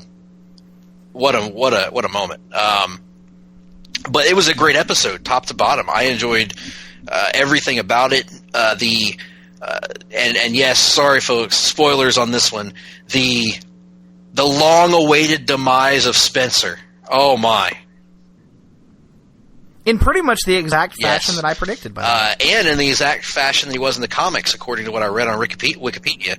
Yep. Oh, really? Did not. And it was so cathartic to see this bastard Spencer.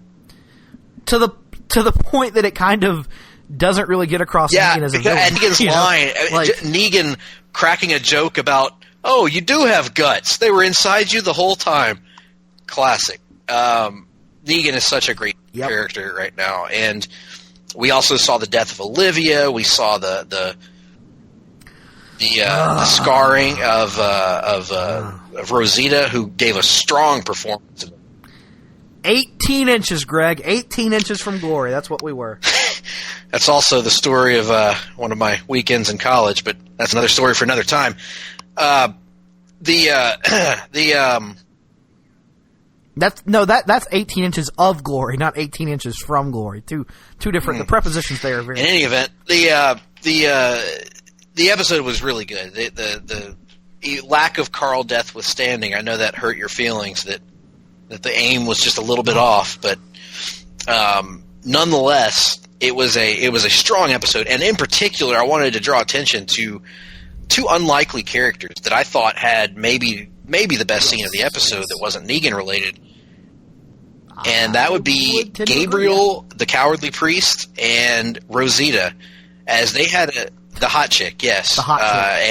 And yes, she was very, very hot in the episode. But they have a scene in the church that floored me. It was so good. I was really, really impressed.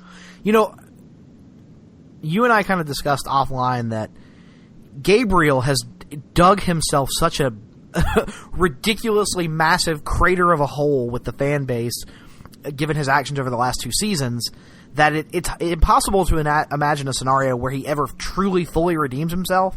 But I will say that in this half season, they've taken him a lot further towards redemption than I ever would. Absolutely, I agree. He really was great, and the speech that he gave to Rosa was logical and compassionate, and one of the more reasonable speeches that we've heard from our main guys on The Walking Dead in a long time.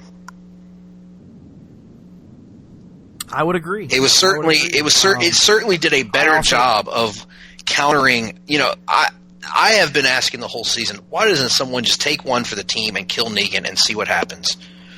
And because I personally believe that the Saviors would not just instantly demolish everybody, because I don't think they would have a leader. I think that they would fight amongst themselves for who was the new leader. But who knows? But Gabriel did the best job of countering that argument by laying out calmly why that's a bad idea. Rick's argument of, we just can't do it, never really held water with me. So, really good stuff. Really good development of Rick kind of coming to his senses finally. I enjoyed pretty much everything about this episode. There were a couple of weird moments. The fact that Rosita was that close to Negan and shot at him and missed and hit the baseball bat was a little goofy in my opinion. But the scene itself was great, and the episode itself was out of this world, and I am really excited about where they're going. I'm interested to see where they're going. I have not been quite as invested, I think, in the guy from the kingdom trying to talk everybody else into fighting storyline, but they did a good job of tying that in this episode. So, very, very curious to see where it's going and to see who's going to screw it up for him. Yep. I, of course, was, a little sad to see my beloved Dr. Eugene Porter taken prisoner by the Saviors.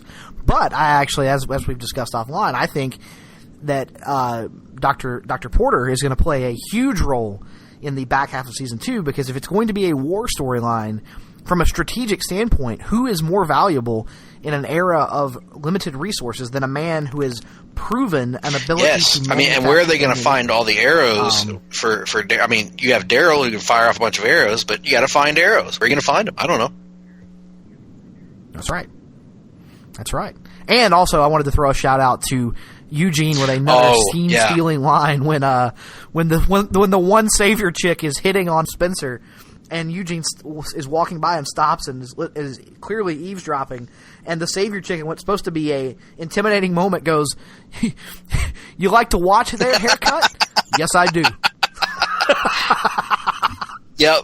A fantastic callback to Eugene watching Abraham and Rosita. And it's Eugene at his best, because that's what he's supposed to be. He's supposed to be comedic relief in this depressing show. You can't lose this character. Yes. There's nobody there to fill that role. So I would argue that, on a show where... don't get me wrong, I like a lot of the characters, but I think we can all agree that a lot of the characters are just variations on very similar themes. We should also shout out Maggie completely owning Gregory. Hilltop. Gregory in the first 15 seconds of the episode. Really good. It was pretty awesome. Good job Walking Dead rebounding this season. And Absolutely. Oh wow, a flea flicker. In a big way. Ladies and gentlemen, I'm giving away our recording date as I am currently watching Monday Night Football on mute. But anyway, we hope that you've enjoyed reading and watching. We hope you enjoyed all the episodes this week. This was probably... Oh, Lord Actually, almighty. That was just watching. Yes, that's right. Well, we hope you enjoyed all the TV shows. I think that this was the, consistency-wise, the best week of the season for all the comic book shows. Granted, we didn't get Supergirl, but this was the first week where all the episodes were great, in my opinion. So, big, strong week. Now, as I mentioned at the top of the show very briefly, this is an off-the-page edition, or not off-the-page. It's not off the page, folks. This is a Longbook Hunt. This is the Longbook Hunters, where we look at trade paperback, graphic novels, whatever. And we have a Star Wars themed one this week because Rogue One is opening. We're going to be reviewing Darth Vader, Volume 1, by Marvel Comics, but we will get to that after the break, because before then we have our reading section. But as a result of having to read this trade, I did not get to read very many comics this past week.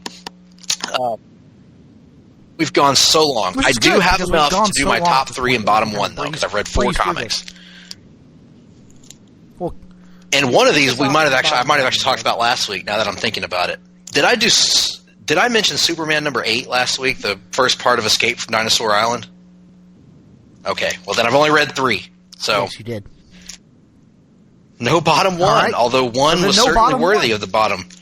I have finally begun my catching up process on a book that I really enjoy called Detective Comics by James Tynion IV and a rotating crew of 2 great artists. I'm so far behind that I picked up Detective Comics 942 out of my stack, and it is part 6 of the Night of the Monster Men crossover. Now, I have heard that even in context, Night of the Monster Men was not very good. But I'll tell you that out of context, this was a terrible comic book. And you know what's sad is the Detective Comics issues of Night of the Monster Men are actually... Yeah, I mean, I can see it. I can see there are elements in here that if I had read the whole story, maybe I would have gotten something out of, but Nightwing exploding out of a giant Pepto-Bismol monster is not my idea of an interesting story, nor is Batman in the classic Batman anticlimactic blow-off fight fashion, defeating Hugo Strange not by punching him, but by making him, I don't know, collapse in a fetal position and feel his fear. Much like Azrael decides to stop being crazy because he literally sees the light at the end of the tunnel in the Batcave at the end of Night's End. Yeah, I agree with that. I slam Night of the Monster in pretty heavily. So, moving over to my bottom book of the week, mine's going to be Superman number 12. It is a bizarre story that I didn't even know was happening, which is a Superman Frankenstein Agent of Shade crossover. Again, not a bad book, but just really weird and kind of feels out of place given the Superman stories they've been telling. So, didn't really know what to make of this one, although it did have some Doug Mahnke art that was pretty solid.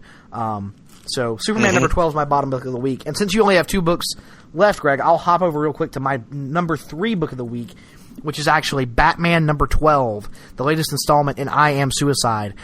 This features, 11 featured Catwoman's letter to Bruce. And this features Bruce's return letter to Selina. So that's the narration as the events of the book play out. I loved this issue, much like 11. I thought the letter was absolutely outstanding. It introduces a new element to the Bruce Wayne backstory that's probably controversial for a lot of people that I don't really want to spoil.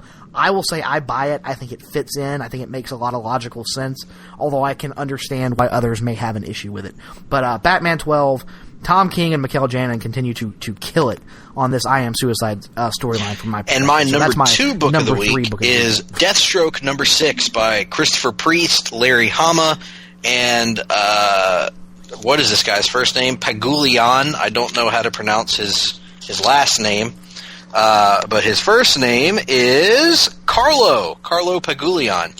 Anyway, the art's really good. Breakdowns by Larry Hama, pencils by Pagulian. And I know I'm saying his name wrong, but in any event, this is just the latest chapter in The Professional, in which somebody has taken out a hit on Slade Wilson's daughter Rose. Well, I really don't want to spoil it, because part of the fun of this book every time it comes out is all of the twists and turns with this plot. But suffice it to say, the Wilson family is dysfunctional. And I'll leave it at that. There's a lot going on here, a lot to unpack, a lot of hilarious things going on, and a lot of really, really creepy and really psychologically messed up things going on in this book between Slade, his daughter, his sons. A lot to unpack here, and a lot of greatness. Wintergreen continues to steal the show every time he appears. His relationship with Slade is almost like imagine a twisted version of the Bruce Wayne Alfred relationship. It's incredible. And yes. And Rose Wilson is a great character in her own right. There's a relation in here about Jericho, Slade's mute son that had his throat cut because of a villain coming after Slade, or a character coming after Slade years ago. There's a revelation about Jericho in here that came out of left field. I did not see it coming, and it floored me. So this book continues to entertain every single time out. Deathstroke number 6. Right on. Move on. My number 2 book of the week is The Unworthy Thor number 2. I'll be a little honest. The first issue of The Unworthy Thor, while I enjoyed it, was a little bit underwhelming in terms of my inflated expectations. This erases all of that, because this is right back to the classic Jason Aaron writing of this character that is, as I've said before, the best the character has ever been written by anyone, in my opinion. So many great scenes in this book that I don't really want to give away. I will say, Greg, if you ever get to read this one, Thor has a nightmare that features the return of a certain character. I don't think I have to say his name, that we both are huge fans of from early in Jason Aaron's run, and it was so awesome to see him back and see how the memory of that story still lingers with Thor to this day, and possibly, I'm wondering, might have something to do with why he's unworthy, because it shows that he still deep down wonders if maybe that character wasn't right all along. Just outstanding stuff here. I can't praise it highly enough. Unworthy Thor #2. Writing, art, plotting, pacing. Knocked it out of the park. Jason Aaron is He's Chris Masters? The master class in Thor writing. Yes. When the whole original thing was announced about Thor no longer being worthy, that was my theory, was that it tied into how he felt about himself after the events of a Satan story that we've praised many times. So, very cool. So, my number one book of the week, I finally read it. Wonder Woman number 11, The Conclusion of the Lies. Yes. The Lies has been going on since Rebirth started, because Wonder Woman is a twice-monthly book that has 2 separate stories being told. This actually ties both those stories together in a way, and it does it brilliantly. Yes. The unexpected, I didn't expect them to take Sacha Bordeaux and tell that story so quickly. That caught me off guard, that we already saw the reveal on that. Etta Candy figures it out, basically. And it also reveals the reason that Diana can't find her way home. Well, I should say that Diana, in the process of trying to find out why she can't find her way home, uncovers a greater secret that would seem to create a completely new status quo for her. That is a bold move on the part of Greg Rucka and Liam Sharp, the creators. But man, yep. It fundamentally shakes the entire history of the character in a way that has never been done before, and really, even the readers now are left in a position of what actually is real. It was a masterpiece. I was a huge fan of this book. The revelations throughout, the art, the writing. Wonder Woman needs to be near the top of your pull list if you're a DC Comics fan at all. Great book. I agree completely. My one book of the week is Green Arrow number 12. This is the first part of the Emerald Outlaw storyline that features Oliver Queen and Dinah Lance and John Diggle returning to Seattle for the first time in several issues, and kind of setting up their new status quo. We see a new base for Oliver that is unlike any base that I've ever seen him use, but actually is really kind of cool. I know some people might think it's a little cheesy, but I kind of dug it. We get a lot of classic, Ollie-isms throughout this issue. This just feels like a return to form, because I think you and I would both agree that while we loved the initial Ninth Circle storyline, there have been some issues with the little two-parters they've done. But this almost feels like Ben Percy saying, okay, I've got my setup out of the way. This is what Green Arrow is going to be going forward. And if this is the template they're going to follow, I can tell you right now this book is going to be high on my list each and every week. Absolutely loved Green Arrow number 12, which of course features art from your favorite Green Arrow artist. Indeed. And so moving on real quick, because I don't think you have any quick hits, I'll give you 3 quick hits. 3 great books. This just missed my top 3. Star Wars Dr. Aphra number 1. This was when I was trying out to see if the character could carry her own solo title, and if it was one I was going to have to be forced to add to my pull list. I made the mistake of forgetting she ain't carrying her own title, because 000 and BT, as we'll discuss in the back half of the show, are along for the ride, and they pretty much steal the book. And yeah, this one's on my pull list going forward. Green Lanterns number 12. The Phantom Lantern storyline continues to be absolutely outstanding. Any other week just about this would have probably made my top 3. Loved this book. Really can't say much more about it. And then, of course, also just missing my top 3, Aquaman number 12, the first part of The Deluge. The only negative thing I would say about this book is that it does feel very much like a rehash of Throne of Atlantis, at least in the first issue, but I have faith in Dan Abnett to take it in a different direction, and I'm very excited to see where the story goes from here. Mira continues to steal almost every scene she is in. So Aquaman number 12. Absolutely. Great read. Go out there and pick it up. Got nothing else for you on Read and Watch, and we do hope you stick with us through the break, and when we come back, we are going to talk all about Dr. Aphra. In particular, we're going to be talking about Darth Vader Volume 1 by Kieran Gillen and Salvador LaRocca from Marvel Comics. First time I've read it. What did I think of it? Find out right after this. Promotional consideration paid for by the following.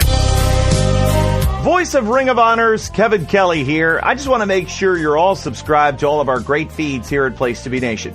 Now, it's really easy to do. Just head to iTunes or your preferred podcatcher app today and search for and subscribe to the Place to Be Nation wrestling feed, Place to Be Nation pop feed, Pro Wrestling Only feed, and of course, the Kevin Kelly Show feed, which includes the full archives of my podcast. Subscribe, listen, and then rate us and leave feedback today. And of course, as always, enjoy all the great action of Ring of Honor Wrestling and everything presented to you on PlaceToBeNation.com. Place to Be Nation's JT Rosero here, and I want to let you know that we have a ton of great podcasts available to you on iTunes, Stitcher, Google Play, and PlaceToBeNation.com, and we offer them to you across 2 great feeds. On the Place to Be Nation wrestling feed, you can check out Scott Criscolo and me on the Mothership, the Place to Be podcast with our famous Vintage Vault pay-per-view reviews. PTB also covers current day wrestling with the smash hit clotheslines and headlines, our steady veteran main event, and the beloved monthly pay-per-view reaction shows with immediate feedback on all pro wrestling super shows. Relive wrestling's past with our monthly pay-per-view rewind series led by Ben Morse, the always contentious Dangerous Alliance podcast, and Survey Says, a fun look back at the good, bad, and ugly of WCW.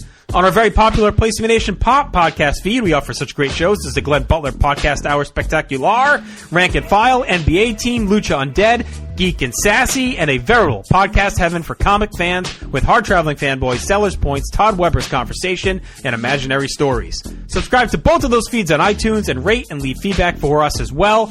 All of these shows, plus others, available at PlaceToBeNation.com, where we cover pro wrestling, sports, movies, comics, plus tournaments and more. Be sure to support our site by using PlaceToBeNation.com/Amazon when doing your online shopping, and download our free Place to Be Vintage Vault Refresh ebooks via the links on the right-hand side of our site. We also want to thank our friends at Bonehead's Wing Bar in West Warwick, Rhode Island, and Fall River, Massachusetts, TheHistoryOfWrestling.com, and Scott Keats' Blog of Doom. Be sure to follow us on Facebook, Twitter, Instagram, and Tumblr as well. PlaceToBeNation.com, the only place to be in your pop culture world.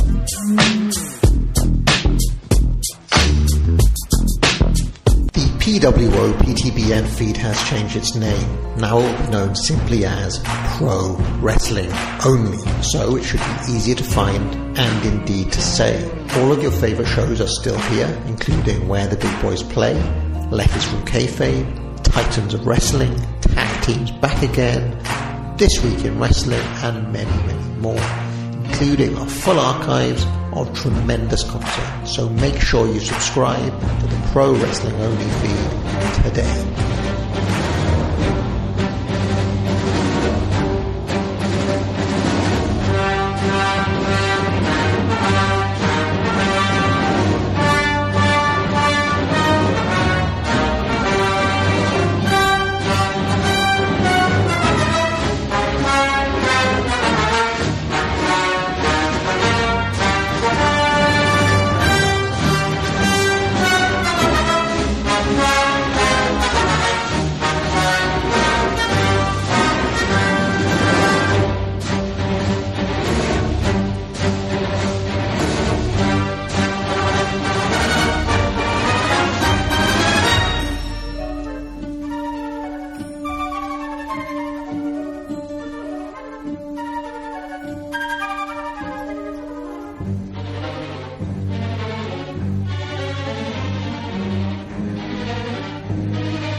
Yes, ladies and gentlemen.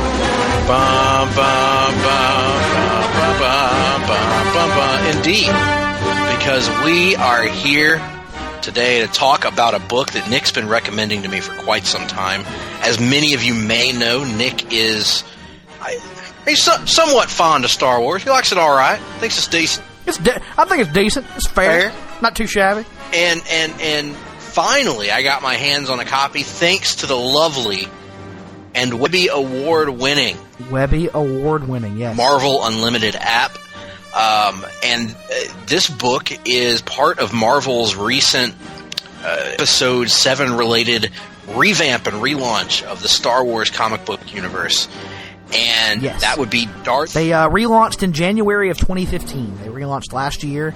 And had kind of a year of comics that all built up to not really built up in terms of storyline, but kind of a big promotional, just a general excitement surrounding the Star Wars franchise once again that built up to Episode 7's release last December. Right, and this book that I'm referring to is Darth Vader by writer Kieran Gillen and artist Salvador Larroca.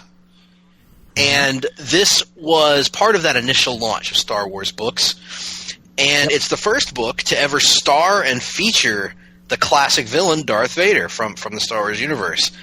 And this was something of a risk, I would say. And it was something that I wasn't sure how I was going to feel about it, because books about villains are almost cliche now in comics, and they're hard to pull off at times. I was about to say, it's strange that they've become a cliche, because by and large they're exceedingly difficult to actually make successful. We've had some in recent years, whether it was the Magneto series that gets a lot of praise, or the Sinestro series that gets a lot of praise, both by Cullen Bunn, strangely enough. But this was not a Cullen Bunn book, so much like you, when it was first announced, I was somewhat skeptical that it could work. A book featuring Darth Vader as the main character, especially because, as we'll discuss here, Vader is not exactly one known for soliloquizing and preambulizing, as it were. He's something of a man of few words, which is often difficult to make a comment Yes, about. However, he is, as this series makes us aware, the paterfamilias. So he is the baddest badass in the galaxy. Yes, essentially. he the pappy, and so I was hesitant going in, because there are challenges with this. Also, another huge challenge that we'll address in a little bit is the fact that Darth Vader doesn't have any facial expressions, or eyes that you can see. The artist has nothing with which to illustrate Darth Vader's emotions, what state he's in, other than body language. Right. And so I was nervous about this story. I didn't know if it was a story worth telling. I didn't know if it was interesting. Whether I could buy into Vader as a protagonist again after his heel turn, so to speak. And let me just kick off by saying, take all those concerns and throw them out the window. I enjoyed the hell out of this book. The 6-issue opening arc is masterfully executed. It is, first of all, it's one of the quickest reads in modern comics. Mm-hmm.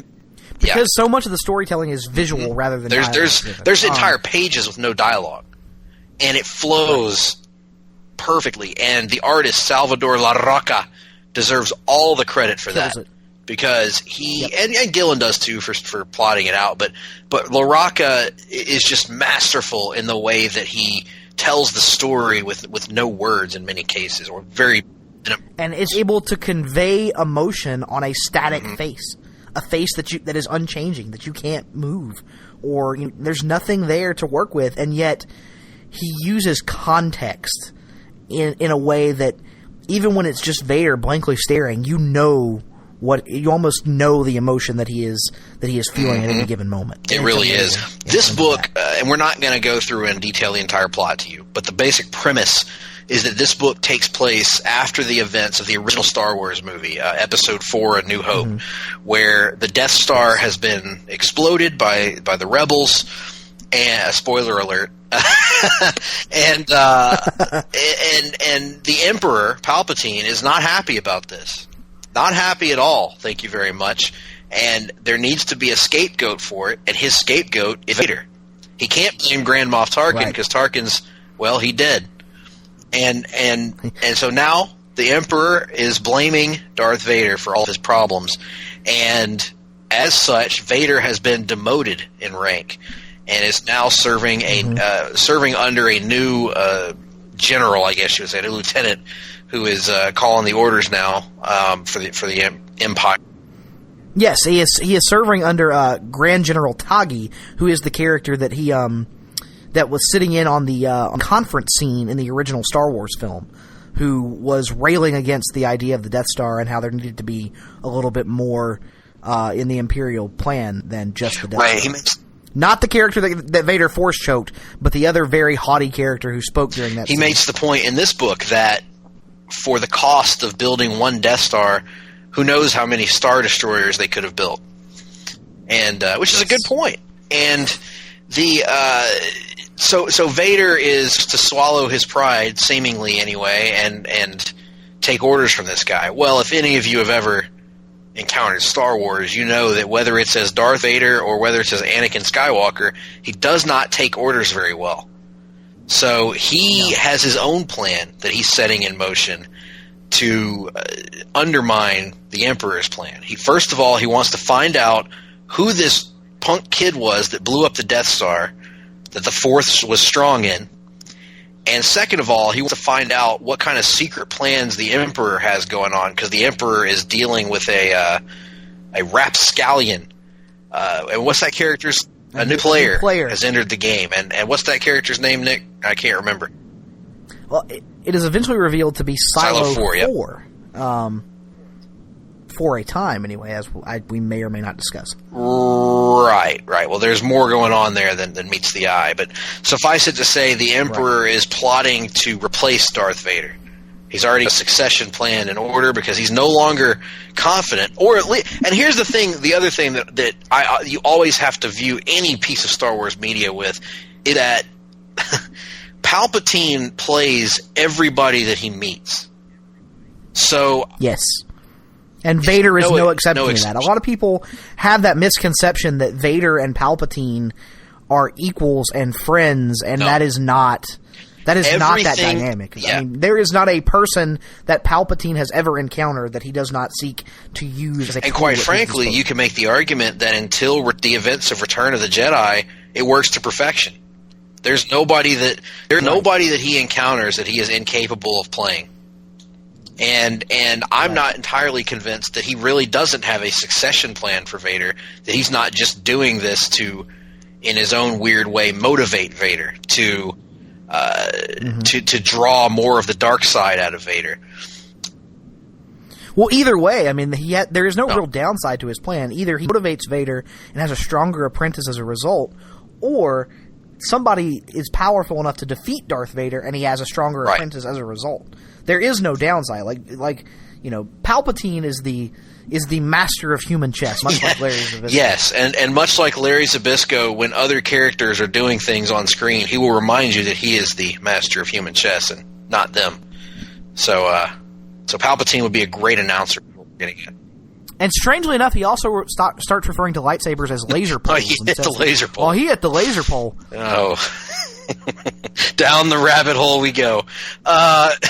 In any event, stepping back out of Larry Land for a moment, the Emperor is a tertiary character in this book, but his presence is there constantly. Yes, he's very much almost like the... like if you read the Infinity Gauntlet, you know how death is omnipresent in that story. Death is hovering over everything. And everything that Thanos does is because of death. Yet the Emperor is almost like death in that story, in that everything that happens here is at the Emperor's will, and everyone is seeking to please the Emperor in some way. So while Vader is thinking that he's going behind the Emperor's back to set these plans in motion, he decides he wants to put his own covert task force together of droids. He wants a droid army. And to do that, he recruits a couple of individuals that you meet in this book that are the stars of their own books now that we've already mentioned on this very show. He meets Dr. Aphra, who is an archaeologist that and droid expert who is scavenging for parts and stealing things, basically, to reactivate her droids. And she is not aligned to the Rebels. She's not really aligned to the Empire either. But she seems to be very taken with Darth Vader. She's very taken in by his presence and almost in awe of him. And she's super quirky as well. She's just not all there necessarily. But Dr. Aphra, and we also meet her two droids, 000 and BT. And they are amazing. Yes, the basics of 000 and BT is that they are as simply as I can describe them, they are the evil, twisted, masochistic versions of C-3PO and R2-D2.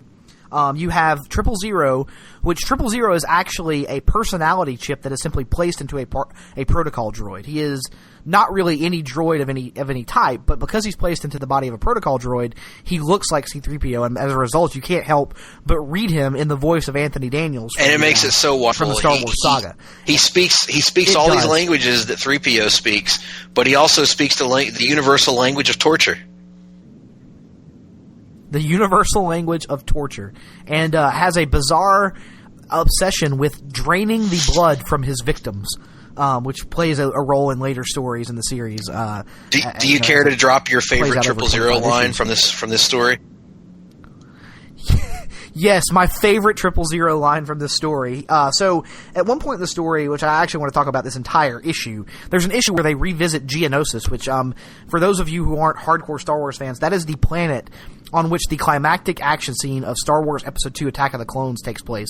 The big arrival of the clone army and the part where all the separatists have joined together, and we see the whole Count Dooku battle and that whole deal from Episode 2.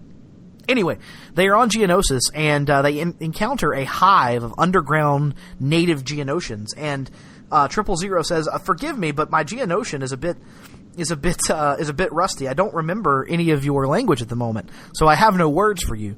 And then BT actually is an astromech destruction droid who specializes in means of explosions and fire and assassination and that sort of thing. And he winds up setting the entire colony of Geonosians on fire. And 000 is standing there watching this. He says, "Wait a minute! Some words have just occurred to me." And it shows like this bizarre garble in the speech bubble, and the subtitle says, "Ha ha! You are on fire, and you are also dead." And this is just some of the irreverent, unexpected humor that you get out of this book. When you hear Darth Vader, you think ominous and dark, and it is an ominous book to a degree. Yes. But there is so much humor here provided by Dr. Aphra and her droids. Whether it's her awkwardness and her inability to stop talking, even when the guy that she's talking to has the ability to end her life with a snap of his fingers. And there's even a great moment where Darth Vader says, "You are overly fond of talking," which is tremendous. Lots of good humor there, and then these great scenes by Lorca where it illustrates. I'm sorry, Lorca, where it illustrates that Darth Vader is putting the pieces together of his life and things that have happened and in the interim, and putting together some puzzle pieces that we don't want to reveal. It's an incredibly well paced and well put together story arc, and the villains of the piece that come along, it gives you someone to root against, because it's someone that, as bad as Vader is, and make no mistake, they don't sugarcoat Vader in this. Vader is a cold-blooded, heartless killer in this, but he's got at least some semblance of a reason for what he does, whereas these other characters are just kind of almost like sellouts in a weird way. That's kind of how I was viewing them during the course. I was like, Vader is Vader, you know? I mean, he's not pretending to be something he's not. These guys are just the Emperor's lap boys, basically. So it's an interesting dynamic, and for me, I was really impressed because I've not read many comics from Kieran Gillen. I've just never had a chance to read much of his stuff. The way that he writes these characters feels like it's in step with how they are written in the movies, and in particular, the way that Salvador Larroque draws them is right off of the screen. Yes. I want to, in keeping with that, you were mentioning Vader putting like kind of the pieces of his life together. I want to throw a special shout out to two scenes in particular from this initial volume, and the first one takes place in the first issue. Actually, the first issue involves Vader returning to Tatooine at the Emperor's orders to strike a deal with supplies with the Hutts. So you actually get a scene between Darth Vader and Jabba, which to my knowledge never occurred in the actual film franchise. And so this occurs, and after this is all over, he meets in the middle of the desert with Boba Fett and a new bounty hunter called the Black Chrysanthemum, and he sends them off on this side mission. One of the missions being, of course, to find and locate this punk kid who destroyed the Death Star. So this conversation concludes, and one of Vader's lackeys comes up and is like, "Sir Vader, should I prepare your ship?" And he says, "Yes, my business here is complete." And then the art pulls back and it reveals that basically, as a callback to Episode 2, and as a sign of his continued frustration and anger over the way certain events in his life have played out, on his free time in Tatooine, he went to a village of sand people and brutally murdered them and set their village afire, just like he did in Episode 2. One of the great scenes in that movie where, in a rare example of Hayden Christensen actually being able to act, he has that great scene where he reveals to Padme that he slaughtered and murdered the men, women, and children of the Sand People. So that was a really, really great scene that almost makes... That's the one thing I can say about this title in particular, is that it almost makes elements of the prequels better in retrospect, just through the awesome references and callbacks they're able to do. The other one I wanted to shout out being, when they arrive on Geonosis, you actually see Vader walking through the same caves he walked in Episode 2, and they show the flashback of him remembering he and Padme's kiss as they ride into the arena, and then they cut back to a shot of his helmet. And it's almost like they're not there, but it's almost like in your head you can see the tears rolling down his face. It's a powerful, powerful series. Even Darth Vader's cry. Yes. The colorist in this book, by the way, I wanted to give a special shout to. Edgar Delgado does a wonderful job. The colors just pop, and for the lack of a better way of describing it, they're Star Wars colors. It's the same kind of hues that you would get in the Star Wars films. And it's a small thing, but one of the things you have to do when you're doing Darth Vader in a comic to make him really have that cinematic feel is you've got to nail the way light reflects off the helmet and off the costume. Yeah, the whole art team does a great job with that. There's just a lot to love here. You get the impression Vader never talks so much that you don't hear the exactly. So they know. Kieran Gillen knows when to have Vader just shut up, and it's the pacing is on point. The art is on point. The story is on point. The one area that I will critique just a little bit of the storytelling, it has to do with the art, and I'll preface it by saying the main issue is this is not a book that you should read on a phone. First of all, I read this entire story on my iPhone, and while it's convenient, it does shrink the art, and it makes things kind of hard to follow sometimes in terms of the progression of action scenes. And that's going to be my one complaint about the art, is there are certain action scenes, more so in the first couple issues. I noticed this. There are a couple of sequences of events where it's hard for me to follow exactly what's happening and how it's happening. And I'm a bit of a stickler with that in comics, in that I have to visualize the action scene as it's taking place, from positioning of the characters and all that. And if something doesn't line up in the sequence of events, it messes with my mind a little bit. And so there were a couple like that in the early chapters of this that bugged me. I can't knock it too much because the actual figures are so well drawn, but And I would imagine that a large portion has to do with the fact that, especially in the first couple of issues, they're kind of jumping back and forth between 3 different points in time with no real transition between the 3. You're just kind of expected to know. Yeah. And it's stuff like, I can't remember the specific example here, but something like you'll see a scene where a character will be standing on one side of a wall, and in the next sequence of events, it's kind of shot from the opposite angle, but it's in a position that he wasn't in before, and it's kind of a strange look at times, but again, a very minor nitpick for an overall very good book. And like I said, in the first couple chapters, I was like, "This is good." I don't think I love it. By the end of the book, I loved it.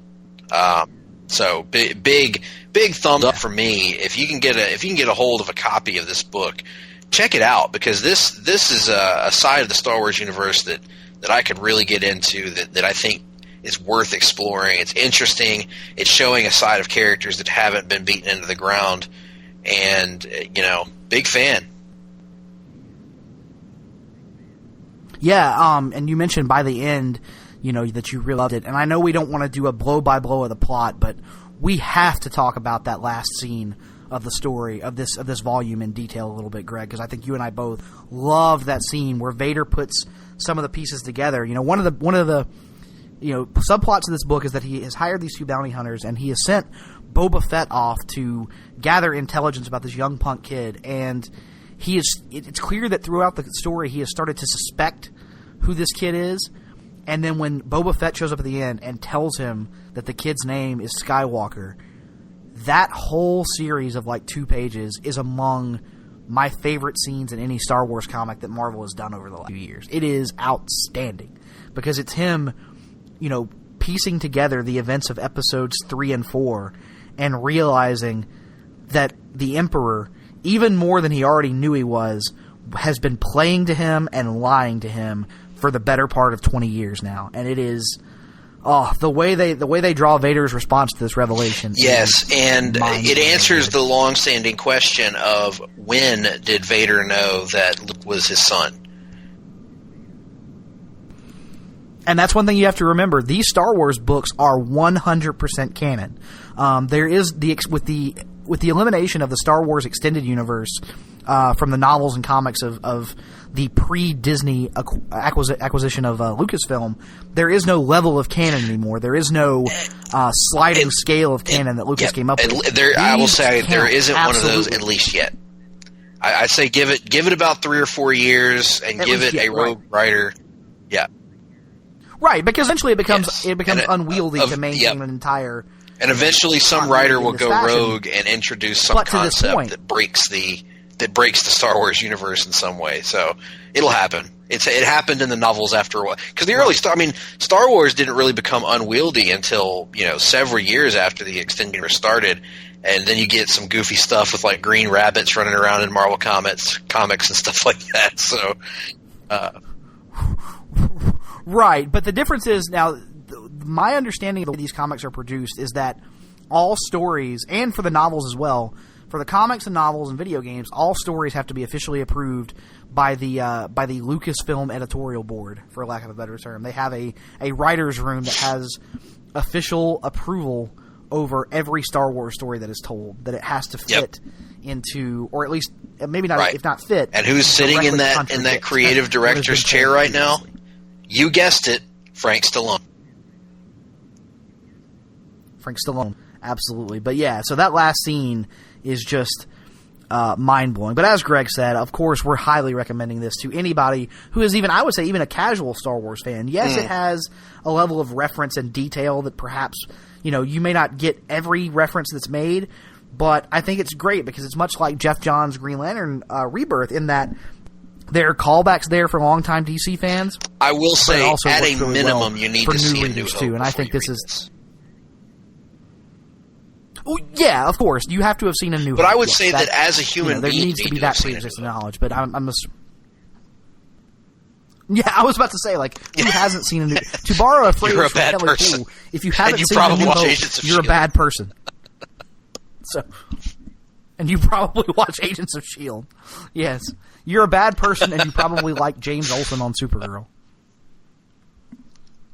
So yeah, I mean, kind of a shorter review for us this week, but I mean, honestly, when we love something universally like this, there's not much else to say than go buy it. Find it, whether it's Marvel Unlimited, which offers a free trial to new subscribers, or if you want to go out and buy the graphic novel or track down the singles. I think this is a story worth checking out for even the most casual of Star Wars fans. And I would say, if you like what you see in this first volume, continue on. It's only a 25-issue run, so really wouldn't take you that long to read the entire thing, which is out now. And I will say it's an outstanding, to a comic book store 25-issue Darth Vader or story. Marvel Unlimited, or to a local library and buy it or rent it. It is a delight. And read it. Quite. It is and at the end of the book, when you're finished reading it, when it's all said and done, when the smoke is clear, the dust is settled, you may find yourself referring to the book as not ugly, very, very beautiful. And you might even leave viscous fluid between two sheets of paper. Oh, in any event, we're here at the end of another rousing. Oh my! That's late in the episode for this, but that indeed is the Ho Ho Loon update ticker. Whew. It's late in the evening. And it says that Ho Ho Loon is still under contract by World Wrestling Entertainment. Folks, there you have it. The Ho Hopes of a Nation live on for a week. And with that, we welcome you to the end of our broadcast. We hope you've enjoyed it to this point. It's been a long slog.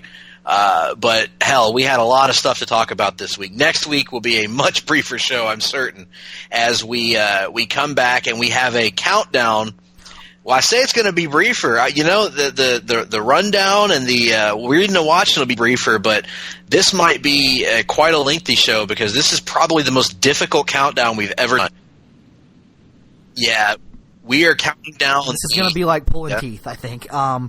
As we are going to attempt to count down our top 5, a bit of a convoluted topic, but stick with me through the entire explanation. Our top 5 Green Lantern single issues of all time that have been written by Jeff. For those that may be unaware, Mr. Johns has written in the neighborhood of 100 Green Lantern issues, give or take, in his day. So this is no small undertaking. Yep. This is something that we're going to put a lot of thought into, and we're probably still not going to be satisfied with our final results.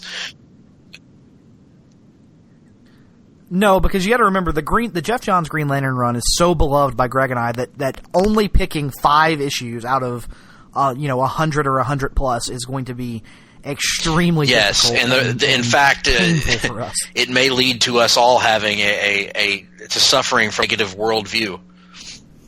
So, in any event, we hope that you stay tuned for that. We hope that you're getting ready for the holiday season and you have a good one. And at the end of this month, we've got a very special project coming your way. We got the 2016 Comic Book Year in Review panel. It's a giant-size edition of the Hard-Traveling Fanboys, where we will be joined by the all-star panel of Russell Sellers, Todd Weber, and making her giant-sized debut, Jennifer Smith of the Geek and Sassy podcast. They will be joining Nick and I to discuss the year that was in comic books, comic book film, and comic book television. And I will go ahead and spoil the fact that we've already recorded an episode this past weekend. It was a blast. You're going to love it, folks. Yep. Yep. It really was. Yes, it does. One of the better so be look out for that. And in the meantime, buy some comics. Watch Watchmen Rorschach, and find ways to cause your nipples to poke through your superhero costumes. Have a good one, folks. Star Wars, nothing but Star Wars. Give me the Star Wars, don't let them end. Star Wars, if they should bar wars, please let these Star Wars stay. And hey, How about that nutty Star Wars bar? Can you forget all the creatures in there? And hey, Darth Vader in that black and evil mask, did he scare you as much as he scared me? Ah, Star Wars! Those near in Star Wars! My seventh winner up here! Star Wars!